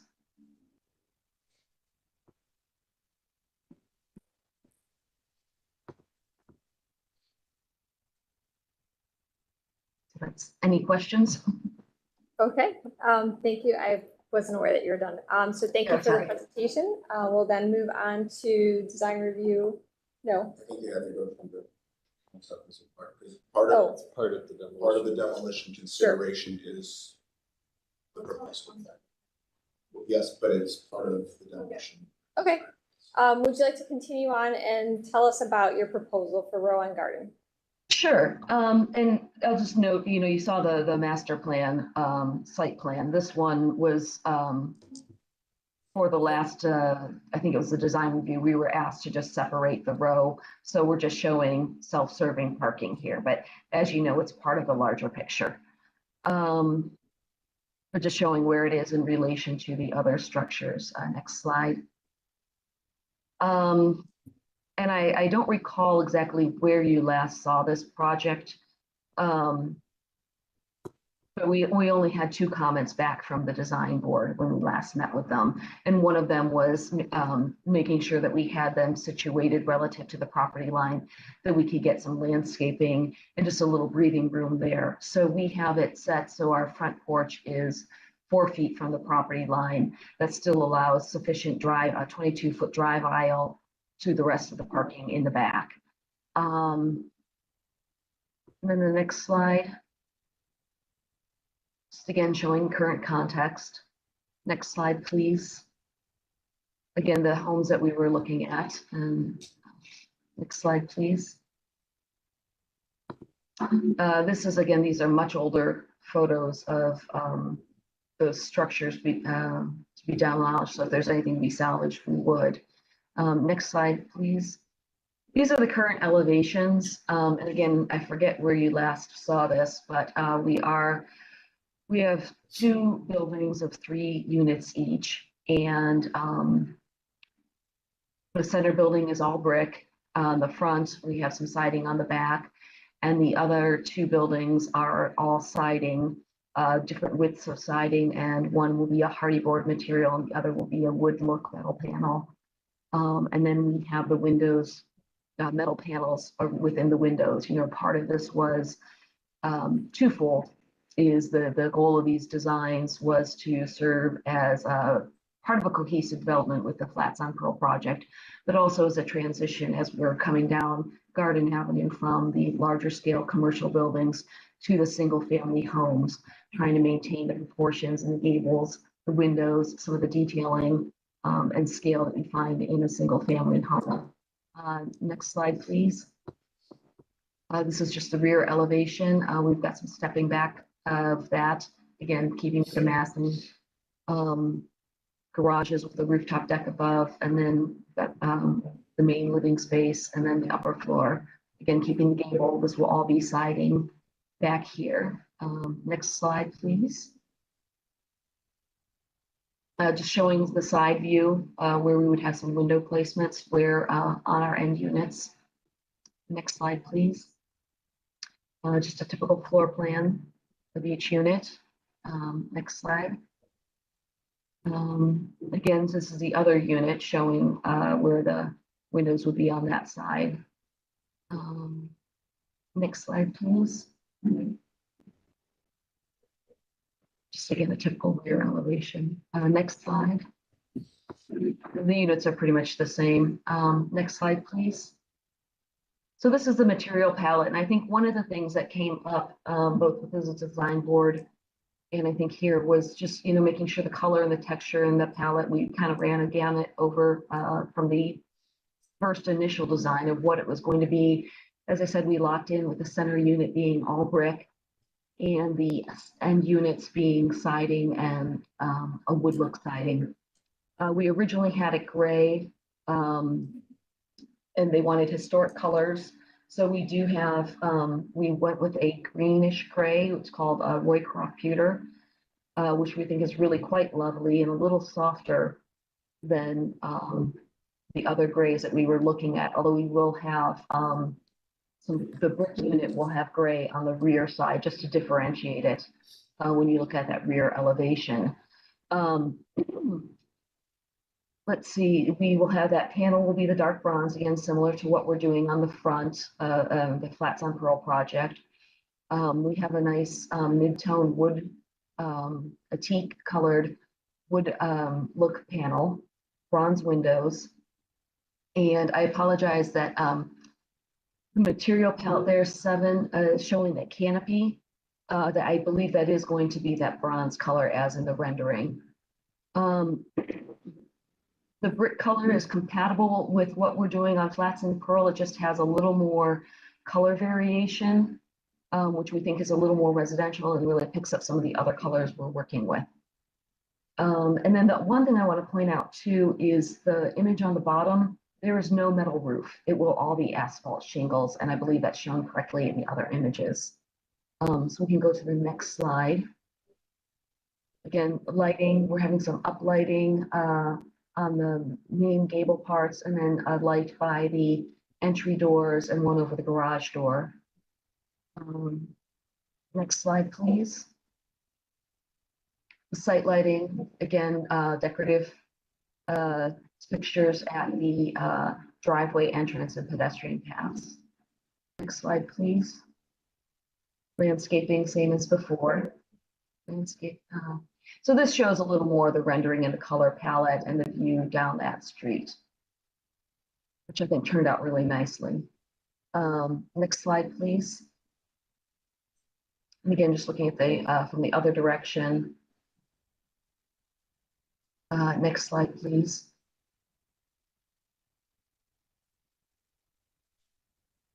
And then the next slide, I think, shows the rear. Again, it's a little hard to tell, but that is green and gray and green and alternating through there just to have a little variety. And we'll make sure that it is, that softer gray as well. That the color is compatible with what we're doing on the other project. So yeah, the local design board, I think that was their only comment, was to omit the metal roof and to set the buildings back a little further from the street. When we had at one point we had stretched it out to add 5 feet and kind of split the difference, but we ended up being able to move it, hold that 4-foot distance and allow some breathing room and landscaping. I think that's everything. All right, thank you for that presentation. We'll now move to Design Review Committee recommendations. Thank you, Madam Chair. This project will both be demolition and new construction was reviewed by the Tremont Brooklyn Center Design Review Advisory Committee on February 20th. The committee discussed the demolition and recommended approval of the demolition of the 4 structures as proposed. For the new construction, they recommended approval with the, as Jill noted, a shingled roof over a metal roof. And they did recommend as much setback as possible and studying the existing street setbacks with the one home remaining on that side of the street on the corner, as well as the commercial building on the corner. Excellent, thank you. We'll move on to landmarks, landmark staff recommendations. Oh, Metro West. yes, sorry. Would the representative from Metro West like to read your statement now? Hi again, this is Montserrat Monterrubio from Metro West. Okay, so the statement we have is the following. Metro West Community Development Organization has worked with the developer Costa Almirudis since the inception of this proposed project. We have worked closely with him to address the needs of stakeholders, residents, public regulatory bodies, and the Brooklyn Center community at large. We believe this project based off community feedback is necessary for the growth and stability of the Brooklyn Center neighborhood moving forward.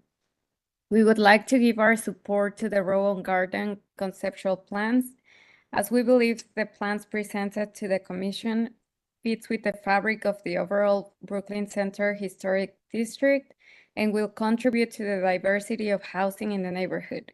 We will continue to work with the developer to address the needs of the Commission, city departments, stakeholders, and residents. We look forward to seeing this project come to life. Thank you. Thank you. We'll then move on to landmark staff recommendation. Thank you, Madam Chair. And could I get a clarification through the chair? Are we saying there were public meetings held on this, and is there any public feedback? Because we have not received any.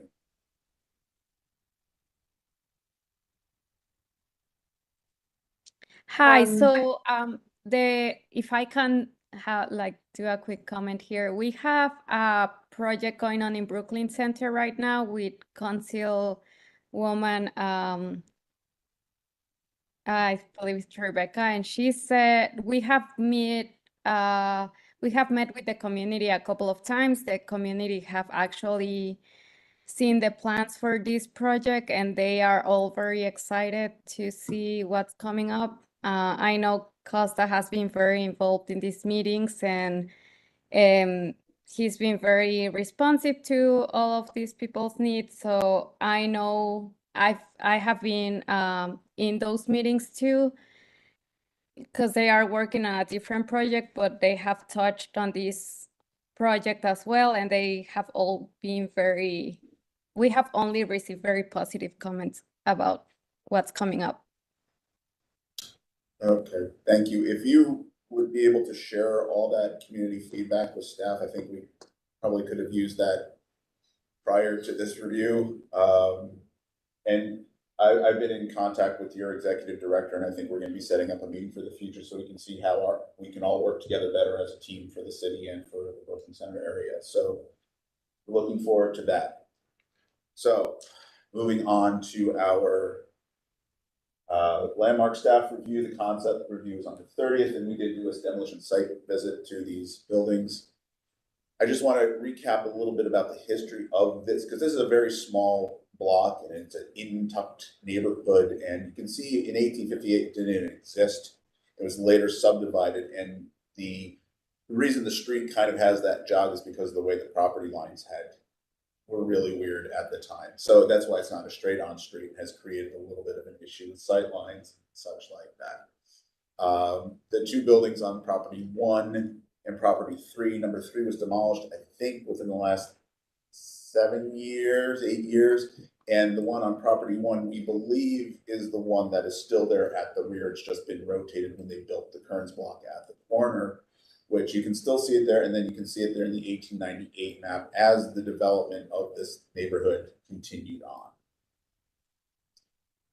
Still developing, and then by 1937, you can see that you have most of what is existing today, and that's why there's different sight lines and different setbacks, because these were introduced at different times throughout the years.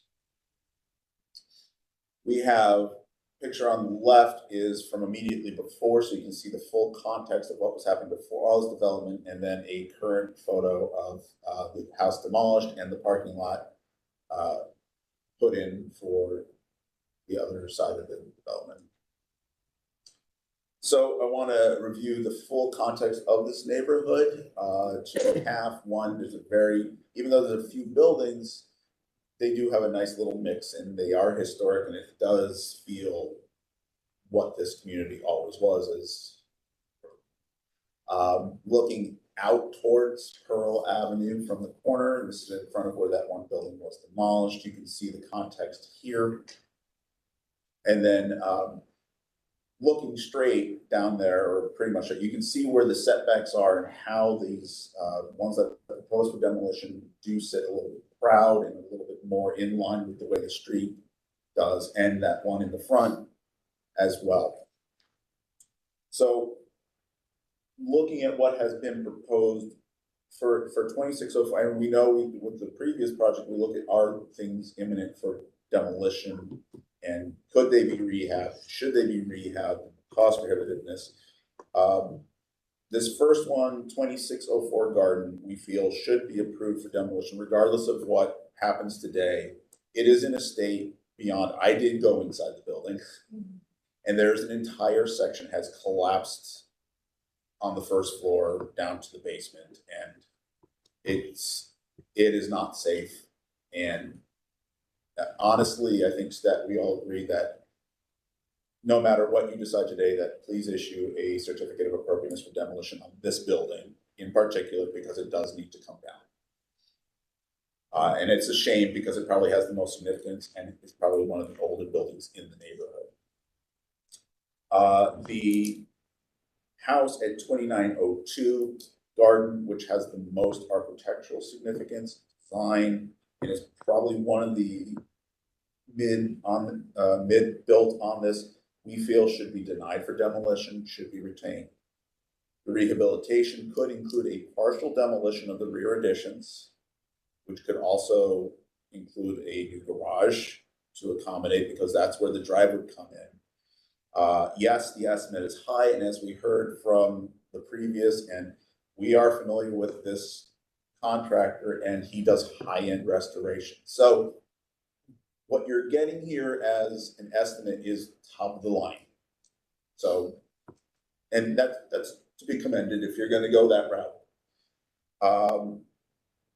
For 2704 and 06 Garden 2800, we would prefer rehab, but it's going to be contingent upon the discussion here today. We're not going to take a real position on that, although they contribute. They are contributing structures and should be considered as such. So these townhomes being introduced into this historic district, this is, to our knowledge, the first introduction of the modern form of townhouses into Brooklyn Center. We haven't been able to find anything. So what we wanted to do is we wanted to go and look throughout the local and the National Register Historic District and try and find some similar forms and some examples of what is built, which would maybe appropriate to this. Even though it is on a side street, we wanted to feel like the context, but of its purely modern form. And going throughout, you see multiple units, and yes, some may be more of apartment, but these are walk-up units. They could be 2 stories, more of the terrace type apartments. And particularly this one kind of stood out to me because of it's nice, and this could be a taller structure and still be sold off this way. So it has been tough to review this and look at this and try and put it into context, and wanting to support the developer, wanting to see new development and what they've done so far. They've been listening, and we don't want to throw in complications, but we have to put this in the context of the Secretary of the Interior Standards. Is this appropriate to this location? And part of the problem is the site plan, and that the second set of 3 townhomes does not work well with the neighborhood. The minimal setback is not in line with the overall form of the street, but the first set is. If you look at what's there contextually now, they have a very small setback. And so they are putting those back into the form and it's mimicking the current conditions. Glad to hear that the metal roof is not going. We do feel that the faux wood metal panels are not appropriate either and should not be put on here. We would recommend a different site plan, which would retain the one building at 2902, keep the access drive where it is, and then do a buildable on the rest as a single structure. You might get 4, you might get 5, it depends. You may not have rear garage parking. This would be a more traditional terrace style building, which would be more compatible with the historic district. And it could be 3 stories because it's stepping down from the commercial district and then down into the neighborhood with the driveway acting as a buffer visually, and you can probably still see the other 2 buildings coming forward. That is our recommendation at this time. So you're, the one that's outlined in purple, you're suggesting retaining, yes. Okay, thank you for that feedback and recommendation. We'll then open up the floor to the commission for questions and comments. I'd like to start us off. Ms. Anderson? Oh, you.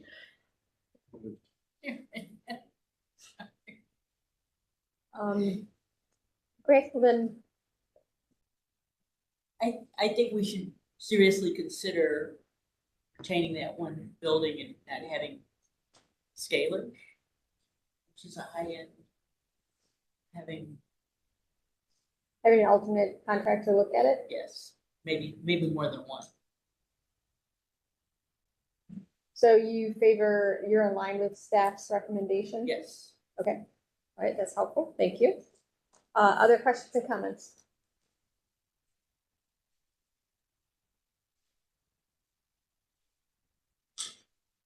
So I'll go next. I think I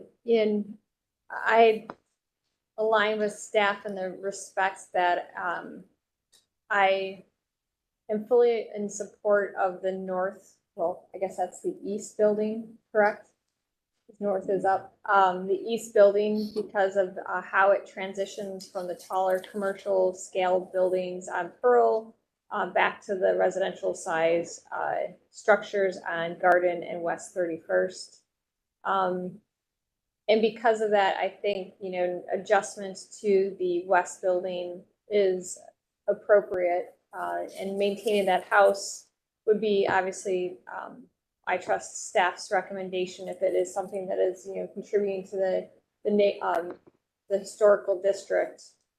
We should first try to restore that and or construct next to it to make that transition from the larger scale construction to the residential scale housing that is on Garden and 31st Street.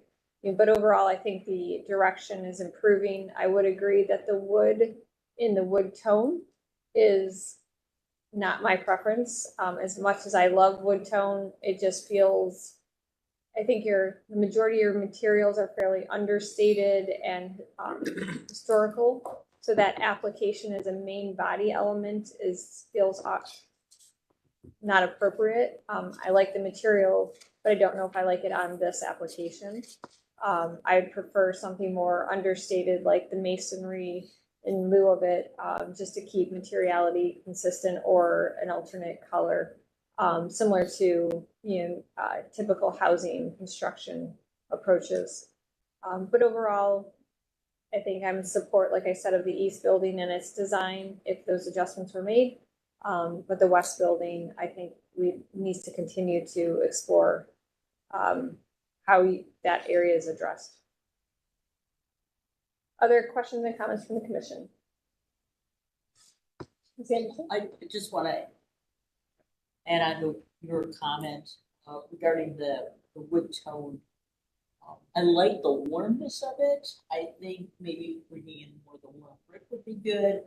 I just would not want to see the wood tone, faux wood be converted into like a gray panel. Understand. Thank you for that addition. Other questions and comments from the commission members? Mrs. Strickland? Question. So what is proposed under these various, so each structure, each address is a different case? Yes. So we have to Yeah, deal with each there's- of them individually?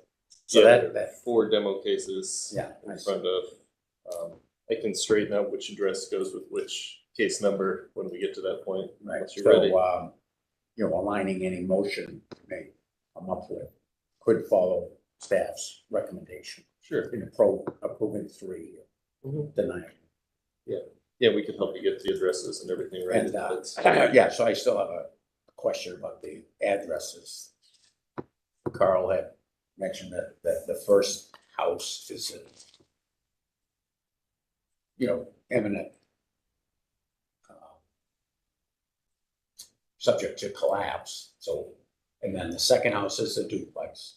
So that's recommended for demolition as well as that white framed house. So someone further left at 2902 is recommended to retain.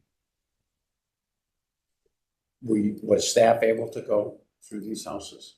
Yes. It was the architect that said that the gable, reverse gable there was bowing out. Did you witness I that? didn't, not that like struck me as something to be concerned about that I noticed right away. It could be a condition, but it was not, I didn't notice it when we were out there. I don't know if Ms. Sanderson, I think you were there too. I don't think it struck any of us at the time, but. Okay. All right, so that clears it up for me. I don't have any specific opinions with regard to the color palette that's proposed for the townhouses. So other commission members have reacted and expressed their comments with regard to preference for colors for the proposed development. But I'm aligned with the staff's recommendation. All right. Thank you, Mr. Strickland. Other? I'm sorry, who is? Ms. Brand. Oh, Ms. Murray, yes. Would you like to comment or respond?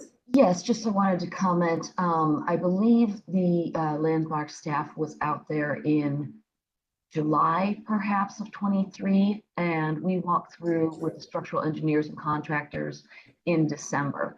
So over the course of that 6 months, there was even more significant deterioration of the structures.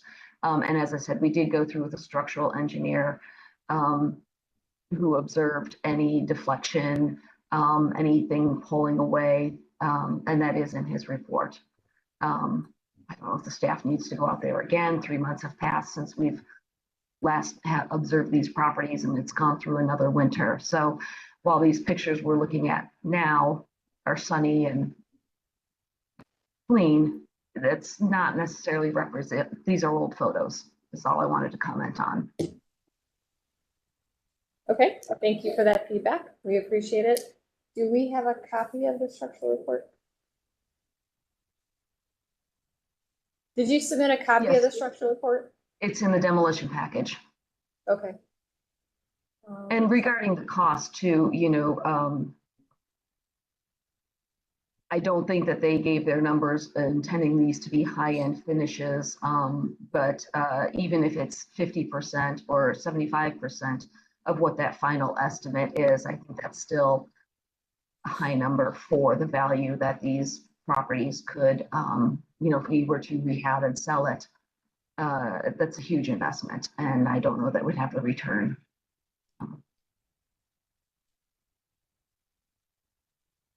Okay, thank you for that feedback. Just reading your report really quickly. Okay. I have Go ahead, Mr. Strickland. There were photographs included in the presentation that showed some, I would say, significant architectural features shown on the interior of some of these proposed houses for demolition. And I can't align, the pictures that were shown with specific addresses, but I would propose that a salvage plan be developed for any houses approved for demolition that may contain some significant architectural elements. And that's what this page is showing, that we would salvage what we can. Again, these photos are 9 months old. They've gone through the winter, so if there's anything to be salvaged, like you said, there's some lovely balustrades and doors. If they're not too moldy and damaged, we would certainly salvage them. The other question I would have for the applicant is, based on staff's recommendation, would it be appropriate to table consideration of the demolition of one house? Yeah, Yeah. I mean, ultimately, it's up to the commission and the applicant. I suppose if that was tabled, that would give the applicant the opportunity to look at alternatives as far as, moving the driveway, changing the massing of the structures, then they Or would. providing supplemental information to support the request for demolition. Exactly, and then they could come back and explain where they are at our next meeting. I would defer to the owner on this one, but I feel like we've kicked this can down the road so many times, and any delay further damages the structures. It's been a bit of a frustration for us, but I think we've been we've been trying to work with the board as far as having people out. We've had the staff out to look at it. We've had engineers. We've gotten estimates. We've been refining our plans. These are hazardous, and they are an eyesore, excuse me. And it's really difficult for, we've got the Lofts on Pearl project that is in the process of being leased. And this doesn't really project the direction that the neighborhood is going by having these unsafe buildings and structures in there for the, between the parking lot and the new building, the Lofts on Pearl building. So that's an issue. It really is. I'm not sure, if you guys, is it possible to get demolition on the 4 structures and table the 2902? Is that a possibility? Yes, that is a possibility since there are separate case numbers with each one. So that is something that we're reviewing. And then Ms. Beam has some responses also. Oh, yes, that was pretty much what I was gonna say. They are all individual cases for the buildings, and so the commission can make separate motions for each individual demo, and we'll go over which houses are which addresses, because it gets confusing. And then whichever ones can, whatever table will be separate. Okay, I would like to do that, and then I would also like to invite the board out to see this 2902 in its current state. And I think that would be very helpful. Okay. Also tabling the road, new construction as well, because. Right. So if you do agree to the tabling of the 2902 property, we will table your proposal related to the new construction. I think you've heard our feedback though, based on this. And so I just want to make sure you're aware of that it would cause us to table that one also. And then we would do the final approval once we have that clarification on that property. Okay, may I ask a follow-up question, please? Yes. So if we table 2902, that means we cannot get final approval for the row on garden projects, but we did already receive approval for the flats project contingent. It doesn't start construction until we have approval of the row. Is that correct? Correct. Okay, so we can still proceed with construction documents, et cetera, the flats. We would just have to hold off on final approval for row. Correct. Okay, when would we have the opportunity to, I do have some questions based on your comments on the row. that would just help us before the next presentation. Absolutely. Mr. Brendan, do you want to make Yes, your comment? through the chair, it's gonna take some time for building and housing to review the documents anyway, so there's gonna be a little bit of delay, like 30 days or whatever through standard procedure. So getting your documents in now for the flats would be appropriate, and then while we're still working on this portion of it, they can potentially be moving forward. So we don't foresee this causing any delay in the other projects. Okay. Based on the review times of on building and housing. Sure. For review Okay. times. So But we would- go ahead with any questions you have or clarifications. Okay, yeah, so if we could go back to, I just had questions regarding your comments on Rowan Pearl. Is this the right time to ask them, or do you need to vote on the Absolutely. demo? Oh, wait, Rowan. Rowan Rowan Garden. Excuse me, Rowan Garden. I'm Okay. sorry. We're At all least getting we're all confused. confused. Yes, go ahead. Just need some more coffee. Okay, so I guess I'm a little blindsided or confused by some of the comments.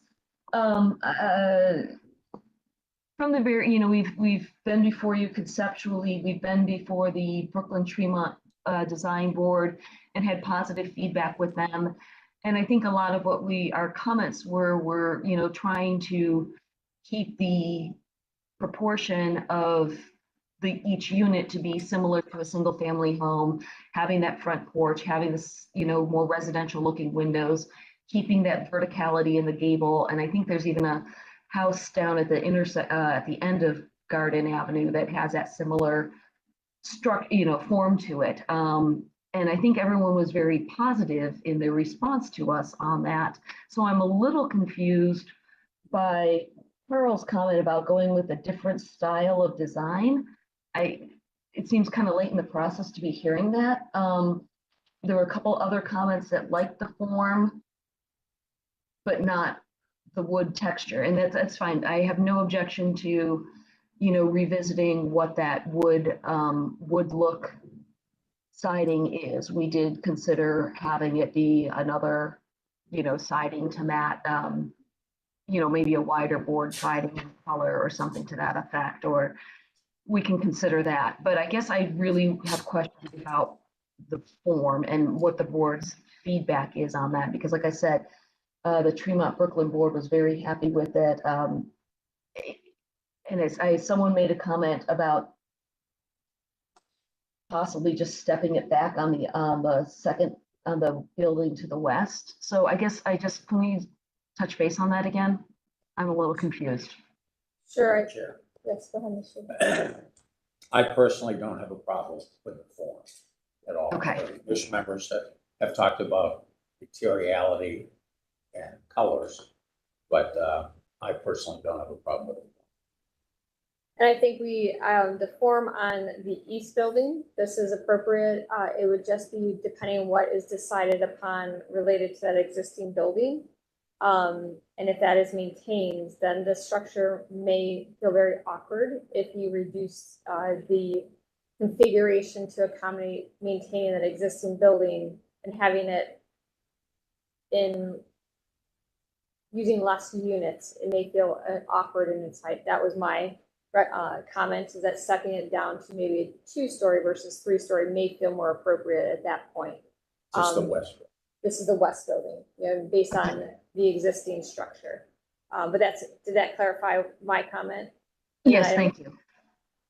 So I think it's just that west building needs to be reconfigured or reconsidered based on what is decided upon for the existing building. And I think, Carl, if you wanted to clarify yours was more because the examples throughout the community are 2 stories versus 3 stories. There are some, That- there's a little bit of both. And I think that's what I'm talking about. So townhouses as we know them today and as they are is not a quote unquote form of housing that we see in the historic district here. It has been introduced in many other historic districts where there's much more density and we see it being squeezed into places. Here it's not being squeezed in, but it's not a traditional form. And where we want to see new development, we want to be careful of what's being introduced as a new, quote unquote, form of architecture. So we want something more contextual, or we recommend something more contextual that way. I think that's what I was getting at. Okay. I think that the reconfigured with, sort of the current configuration, I think has taken into, is taking the context in to consideration, but you're just saying the height might be is what we need to continue to look at, especially if we keep the existing building, because you are setting the precedent for this form in this area. So that is why you're being scrutinized a little bit, probably more, because you are setting the precedent. So I think the direction it currently is shown, I personally like for the east building. The west building, I just think we need to really come to agreement on that existing structure, and that may adjust what you propose. Go ahead, Ms. Anderson. I want to say I'm in agreement with that. I think the east building relates more to the commercial buildings to the east. So I think they can be a little taller, but the setback and the massing of what's going to be built in relation that there's already a house on the corner that's going to be staying. So I think that all has to be incorporated to making it more consistent. Right. Understand. Does that clarify your questions, or do you have any additional ones? No, that is very helpful. I think, and to your point, we were looking at these as a transition from the taller commercial on the corner to the single family homes and trying to be respectful and good neighbors in that transition. And again, so keeping those gabled forms and whatever. So we'll look at it in the next one. And yes, we are the first in the neighborhood doing this. Doesn't mean there's not more to follow, and that some of the buildings that we are trying to be sensitive to may or may not be there, or they may be different or added on or renovated differently in 5 or 10 years as well. So yes, we are trying to go forward in a way that's in the best interest of the area and its future growth. Understand. All right, so where does this put us? I think we need to revisit our demolition and we sound like we're forward emotion. Mr. Sure. Strickland, you look like you're prepared. Someone else prepared. All right, so I put forth a motion to approve case number 2316, the demolition of the structure at 2604 Garden. You want to have a picture of each house up? Huh? So you can see each. Yeah, do you just want a picture of each house as we discussed, as it comes up for motion, just to make sure everyone's on the same page? Yeah. For the rest of our commission members, right?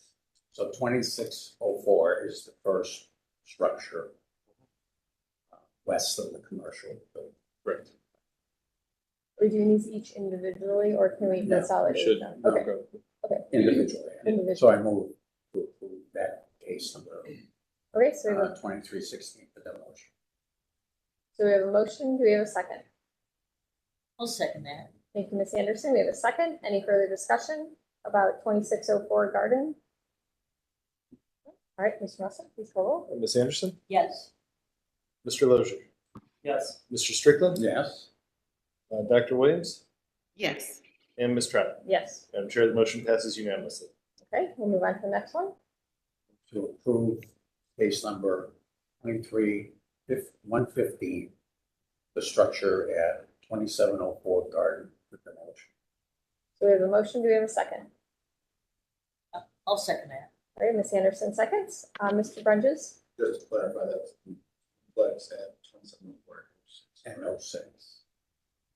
Thank you for that clarification. That's a duplex. So we have, I modified my motion to include the addresses 2704 and 2706 Garden for demolition. I second that. all right, any further discussion? Mr. Musson, please call roll. Hey, Ms. Anderson? Yes. Mr. Lozier? No. Mr. Strickland? Yes. Dr. Williams? Yes. And Ms. Trout? Yes. Madam Chair, the motion passes 4-1. All right, thank you. We'll move on to the next. Please. To approve case number 23114, the demolition of the structure at 2800 Garden. So we have a motion, do we have a second? I'll second it. Ms. Anderson seconds again. Any further discussion? Okay, Mr. Muslim, please roll. Ms. Anderson? Yes. Mr. Lozier? No. Mr. Strickland? Yes. Dr. Williams? Yes. And Ms. Trout? Yes. Madam Chair, the motion passes 4-1. All right. With the applicant's permission, I move to table case number 23113, considering the demolition of 2902 Garden.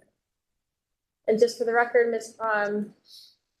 Brand, do we have your approval to table? Yes, that is correct.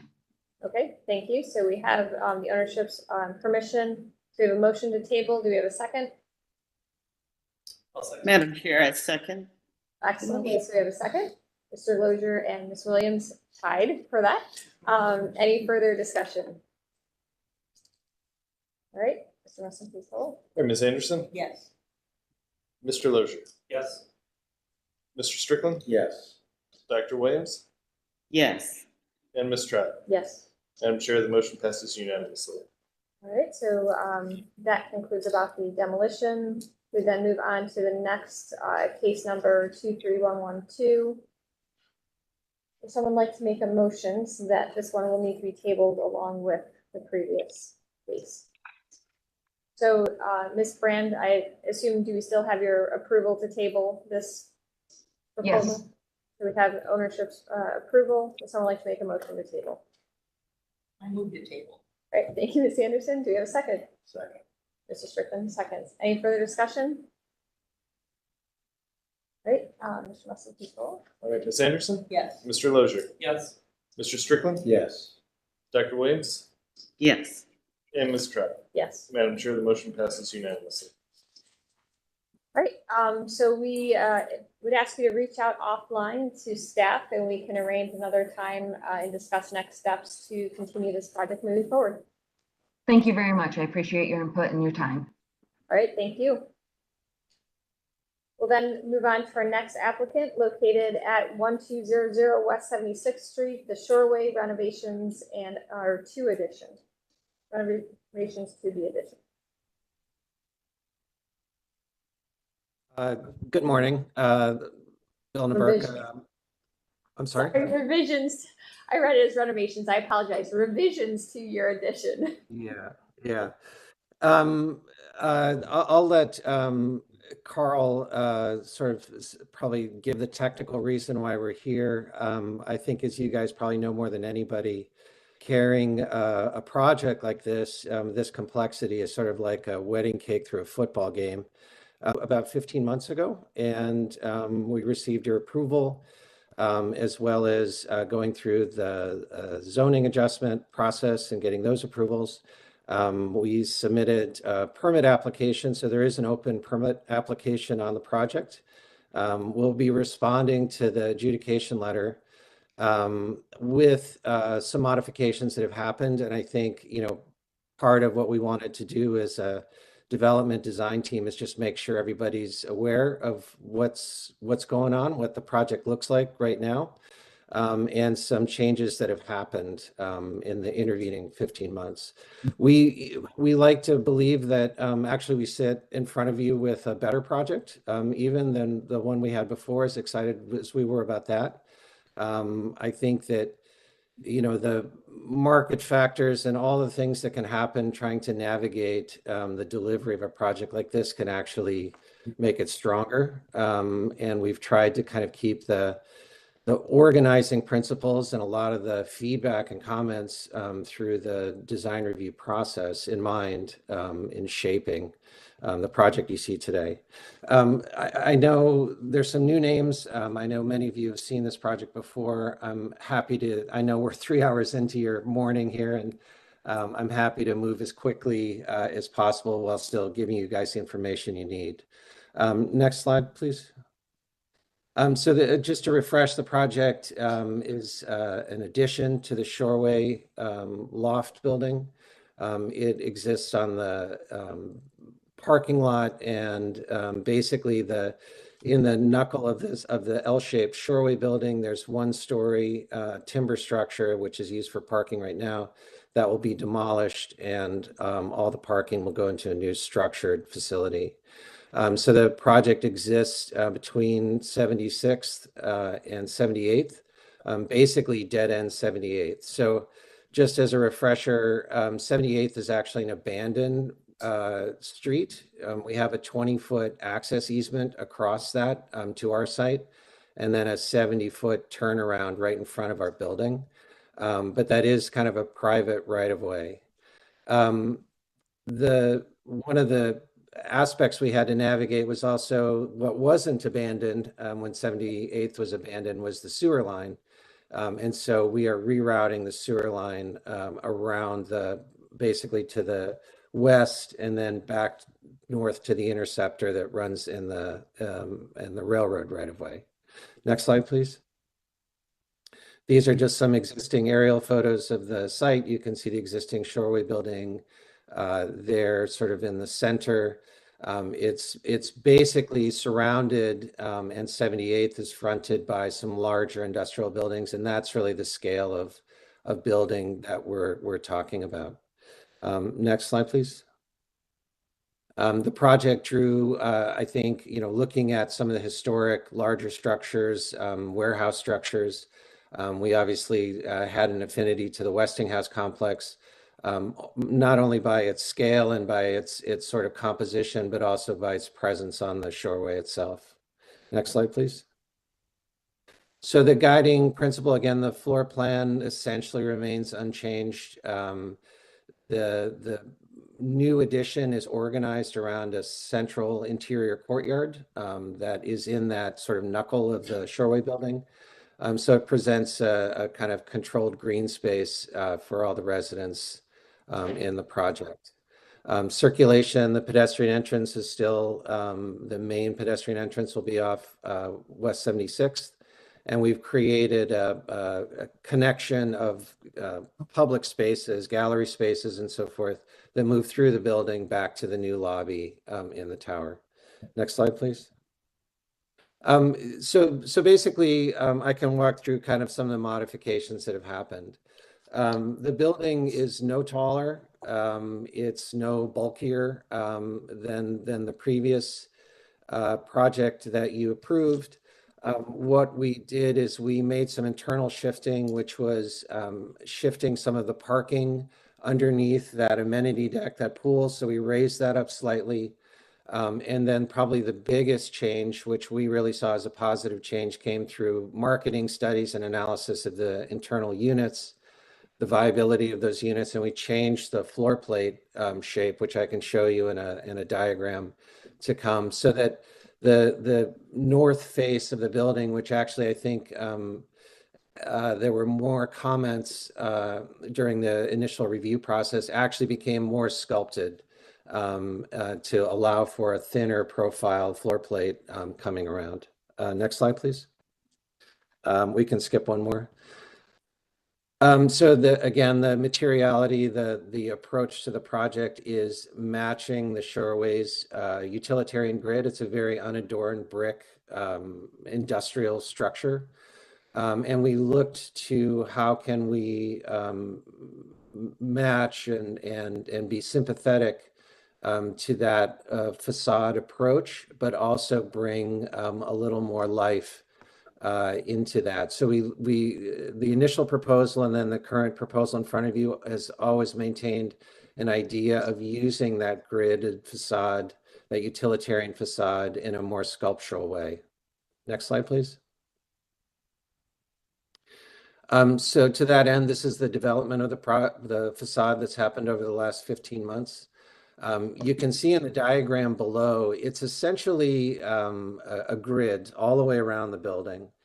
And what we did is moving from the left, which is actually the south facade, which faces West 78th, which is sort of the city face of the building. We've allowed that grid to begin to expand and distort as it comes around to the lakeside. and really open up to those views and then recompose itself as it comes back around to the south, which again, keeping a very simple orthogonal floor plate on those three sides, we've allowed the building to have a more of a sculptural presentation. Within the north side of the building, which we knew was a component of the previous facade treatment that was, I think, embraced and we were asked to consider is this ability to create terraces, which you can see in the right image, which is how we allow the glass wall that's kind of within the frame to bend back and create these terrace spaces that will be along the north side, along the lake side. Next slide, please.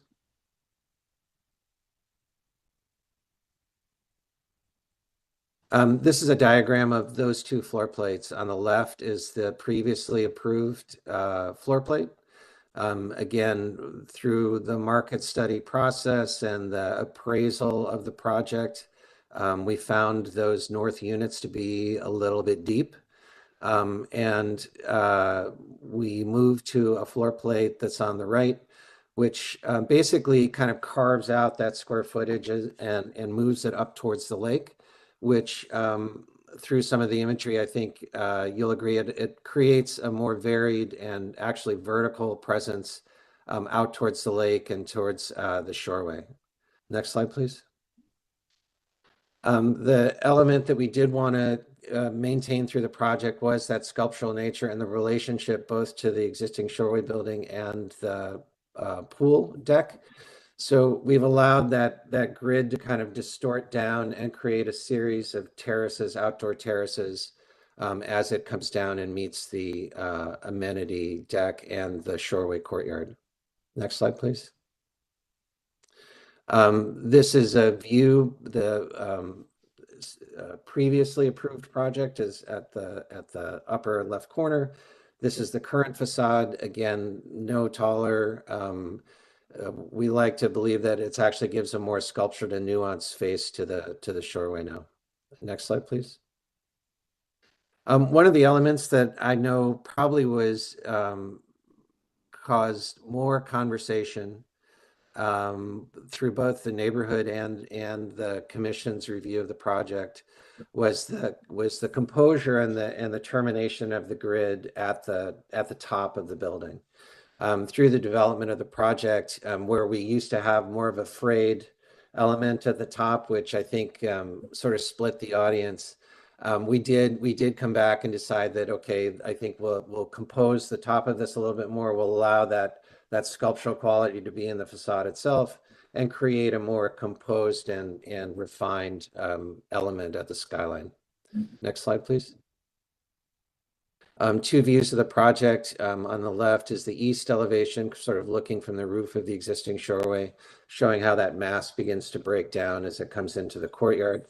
And from on the right is from the more of an aerial view from the west, sort of showing that rooftop articulation. We did want to keep some animation at the roof, some visual interest. And while there's a large penthouse at the top floor, we did want to pull that roof away to create some outdoor terraces and essentially still free that grid up at the top of the building. Next slide, please. These are two images that were in the previous package, just with the revised current design. I would say that these two images side by side are almost identical. Aside from the design elements we spoke about refining the top and kind of creating a more composed element at the top of the building. Next slide, please. And this is an image from Father Frascati looking west. Again, the building sort of occupies the same presence behind the shoreway with a little more composure at the top of the building. Next slide, please. And then this sort of from that amenity deck, the existing shoreway in the courtyard is to the left, and the sort of the breaking down of the mass and the exterior terracing on the new addition. Next slide, please. The courtyard essentially remains unchanged. We are looking at a variety of uses for the residents, including a playground, a dog walk, and just some outdoor space that can be an alternative way to connect the interior lobbies. Next slide, please. And this is essentially the same imagery from the last presentation. The idea where we're using trees and plantings to animate that courtyard, and lighting, exterior lighting would be more of the landscape variety, keeping light at a very low level. Next slide. I think that might be just two final views. Again, one from the north showing the animation as it descends to the pool deck, and then over the top of industrial grinding to the right, showing that sort of southwest corner of the building. Next slide. I think from here on out, I attached a lot of drawings, current drawings that was in the package that was delivered to you. I'm happy to answer any questions you guys may have. I'm sure you're getting a little tired at this point, so I think I'll turn it over for any comments or questions. All right, thank you for the presentation. Then we will move to, do you have any comments? To staff. Landmark staff recommendation. Thank you, Madam Chair. This is a revision to a previously approved, which is why I did not go to the local design review committee.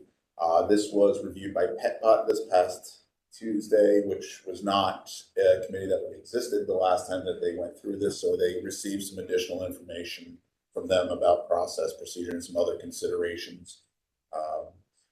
We still support this project. Is individual designated building, and how they have presented this is it does not impact the building itself. They have minimal touched it, and it is reversible. So that meets the standards in that it is a bit massive, but what has happened is they have lightened it. It's become thinner from the previous one. They finished off the top as was recommended. You can see here that it feels like there is more glass, which makes it fade out a little bit more. It's a bit thinner lines and such. With more glass comes an added concern that we probably should have, even with the previous location, thought about, and that is a investigation of a bird strike mitigation plan. I know that's something new, but given this is the migration pattern and it's right there on the lake, it's like that's something, because that may have an impact on materials that are used on the glass later on. Otherwise, we would recommend alterations to the previously issued certificate of programs. Okay, thank you, Mr. Prentice. We'll open up the floor to the commission for questions and comments. Mr. Strickland. I think this is a fantastic project. I thought it was when it was originally proposed, and this is certainly enhanced. It looks like Frank Gehry was a design consultant for the curtain wall, but it's going to be a layout nightmare, I would imagine, for anyone that has to construct it. This constructor and you. Very handsome project. Looking forward to see it move forward. All right, thank you, Mr. Strickland.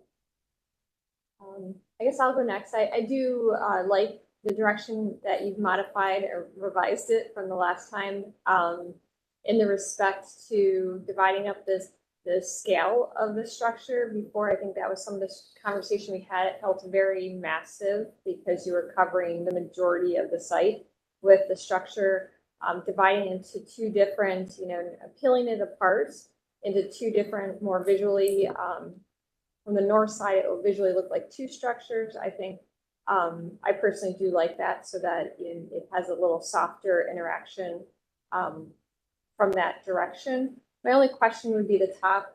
Previously you did have that disintegration of the grid into the sky. And I do like how you completed it more. I'm struggling with understanding how much is set. Before it was a very light and airy crown, for lack of a better word, with a penthouse that was set back. So visually it would have felt like it was a lower scale building with elements there. Can you help me understand what's solid and void there, and what's terrace, and what is going to be a continuation of like the penthouse aligned with the other walls? Sure. So we can just use this image down here because I think this actually shows how that penthouse is still sort of set back. The footprint is very similar. At the west side, that's predominantly an exterior terrace, and it was really just the idea that we want that to be true indoor-outdoor space, so that there's areas where the roof will come and connect out to the outside grid, but then pull back. So the idea is that the glass wall is still set back from that face, but we're creating sort of an animation at the roof, which in some places is covered, which I think is always kind of a great thing for outdoor space to be a little bit protected, but also pulls away and allows that frame to express itself with the sky. So I think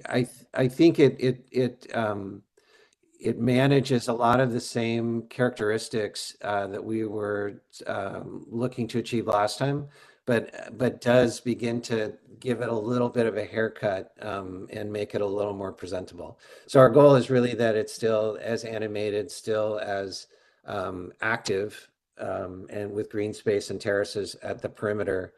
The glass wall does begin to move out to the north side in that indentation where they want the views, and then basically at the northeast corner at the beginning of the terracing, it pulls back again. So we're trying to sort of balance, especially when looking from the shoreway or from the beach, kind of looking up, that the cornice line of the building will have an animation to it, which was sort of the original goal with the more frayed look.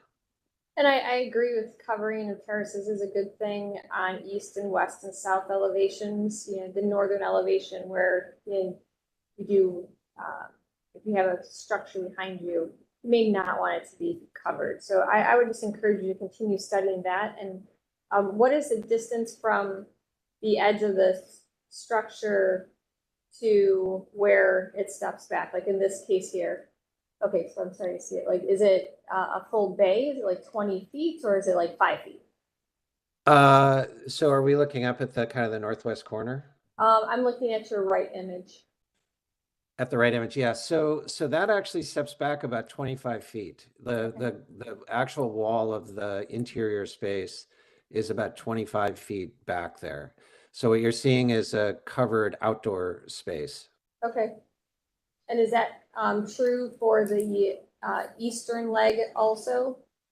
The eastern leg comes up a little bit closer. You can kind of begin to see on the left-hand image where that's stepping back. That's about, I'd say about 15 feet, where it kind of, the glass wall is set back, and then the roof kind of comes back to that wall and then comes back out to the front. So it's, again, trying to create a more nuanced light quality up on those terraces so that there's areas of protection, but also areas of full sun. Right.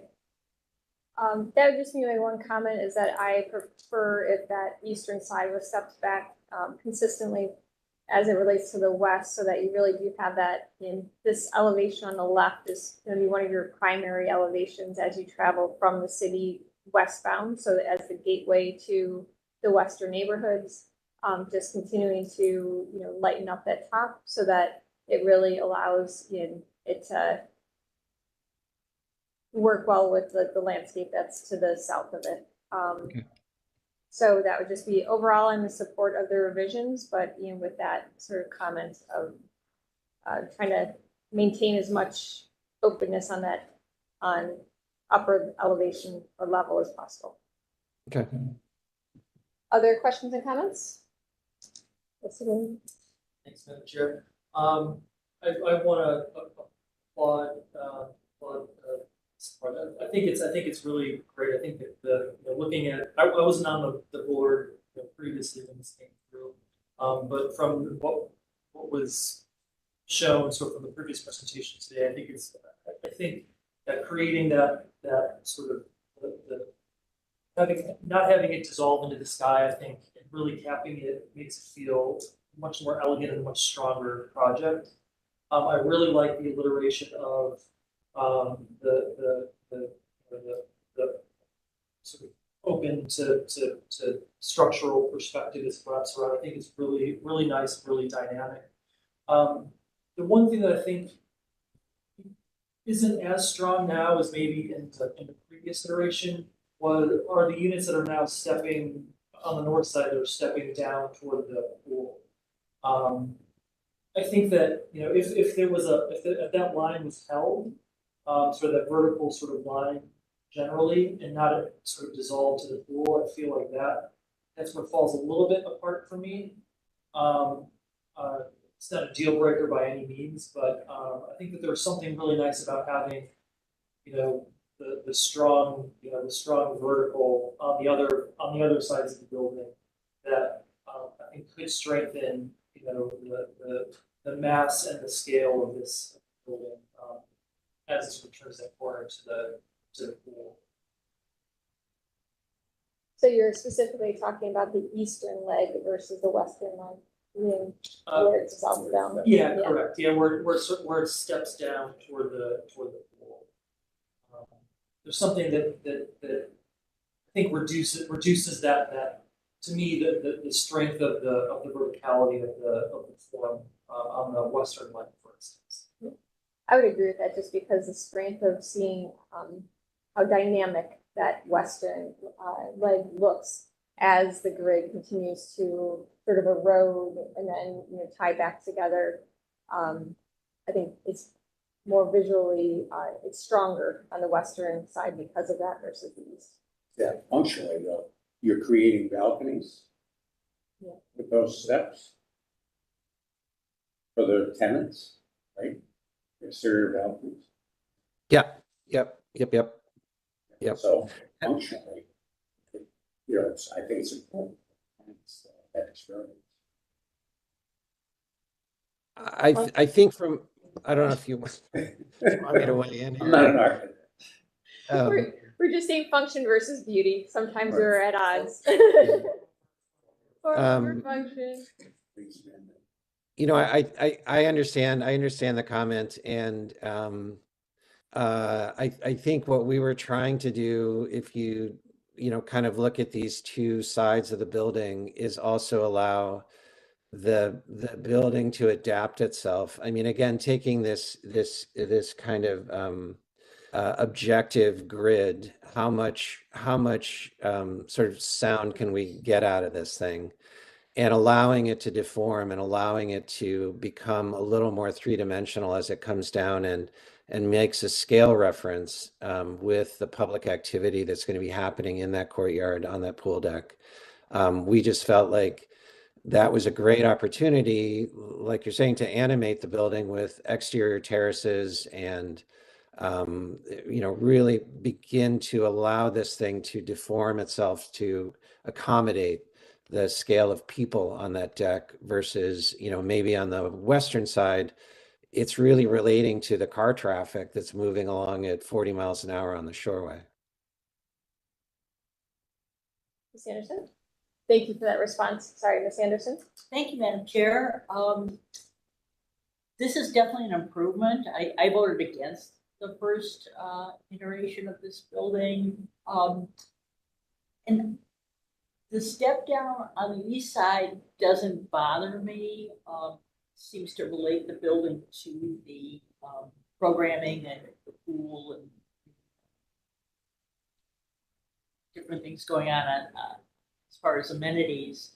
I do agree with Madam Chair's comments about the top floor, taking that back a little bit. It seems a little lighter and a little more airy than the first rendition of the building. And I did not like the unresolved top floor. It just kind of unfinished. Again, unresolved. So those are my comments. Thank you, Ms. Anderson. I'm not seeing any other comments. Would someone like to make a motion? Do it one to. Oh, okay. Sorry, Madam Chair. I just have one other question. And you may have mentioned this during the presentation, but the materiality of the plinth that's at the bottom of the towers. What is that material? So right now it's a metal panel. I honestly, I can't remember exactly when we came in last time, the nature of the parking garage and the intervening 15 months, we've gone to a fully enclosed garage. So since really we're kind of getting an abstracted view here where a lot of that plinth is behind the railroad embankment and the trees that exist along there. We're looking at a metal panel, a floor to, slab to slab metal panel that would sort of serve as a foil, a denser foil to the glassy building above it. And the idea being that it is, in keeping, it's sort of a gray and keeping with the nature of the building, but also not competing with the frame. Honestly, we kind of gone back and forth. We had it dark charcoal to match the frame for a while, but that seemed to get too heavy. And so this is where we stand.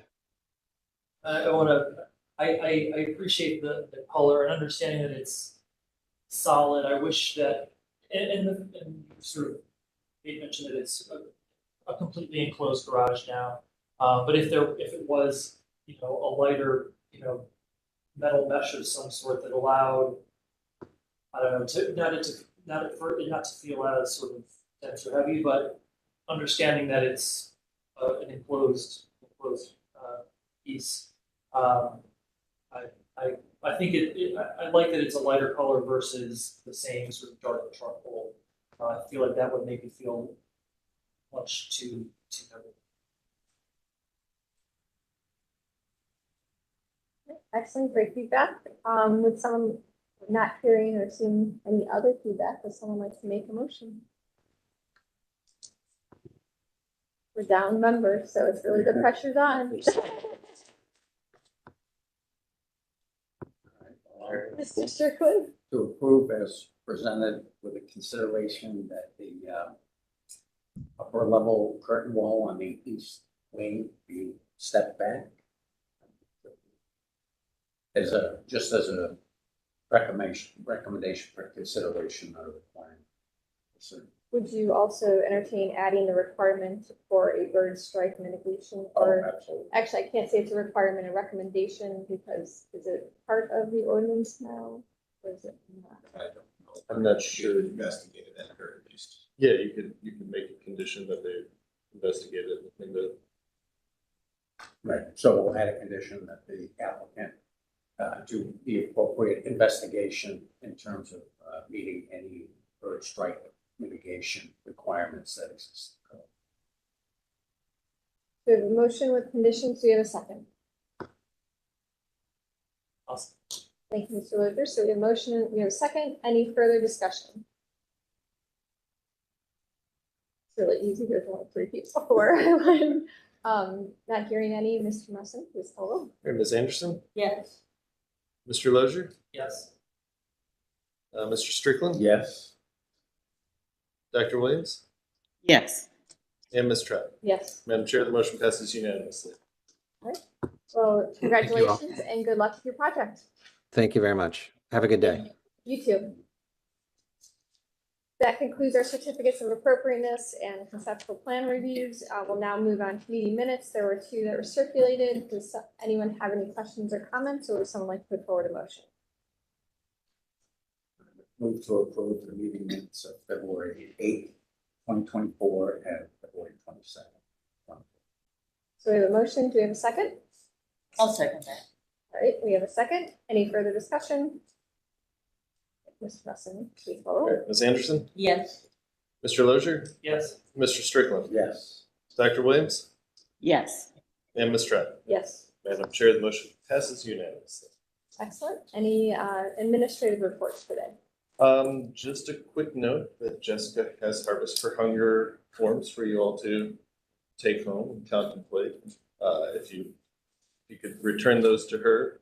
Do they need returned regardless of whether they're giving? No, but if you do want to contribute via these forms, via payroll contribution or deduction, please get those back to, I guess, me or Either of us. planning by April 1st. So pick one of those up. And then also just wanted to mention that on Monday, I was at the Board of Zoning Appeals for the 3052 Albion case. That was the one where the owners had wanted to do vinyl siding and 5-inch reveal. We had pushed for 7-inch reveal. Ultimately, it was denied because they were not willing to compromise. Much to my surprise, the Board of Zoning Appeals overturned your decision. So I'm asking to return on Monday just to find out why. They're supposed to look at whether we acted arbitrarily, capriciously, or illegally. No evidence of that was really given, so I'll try and get some clarification as to why that was overturned. Despite us following our process and acting within the Secretary of the Interior standards. So That is a final adjudication of the case. It's ratified. It'll be ratified Monday, so I'd like to have that conversation before it gets ratified at the meeting. Otherwise, the only other option to appeal is to go to the Court of Common Pleas, and I don't know that. Yeah, that may feel heavy-handed. We'll have to look at where the case is and discuss it with the law department. But as it stands now, it's overturned pending final ratification by the Board of Zoning Appeals. So. And then just also wanted to remind everyone, as I said earlier, communication has to be through proper channels. We don't want individuals emailing, reaching out to individual committee members.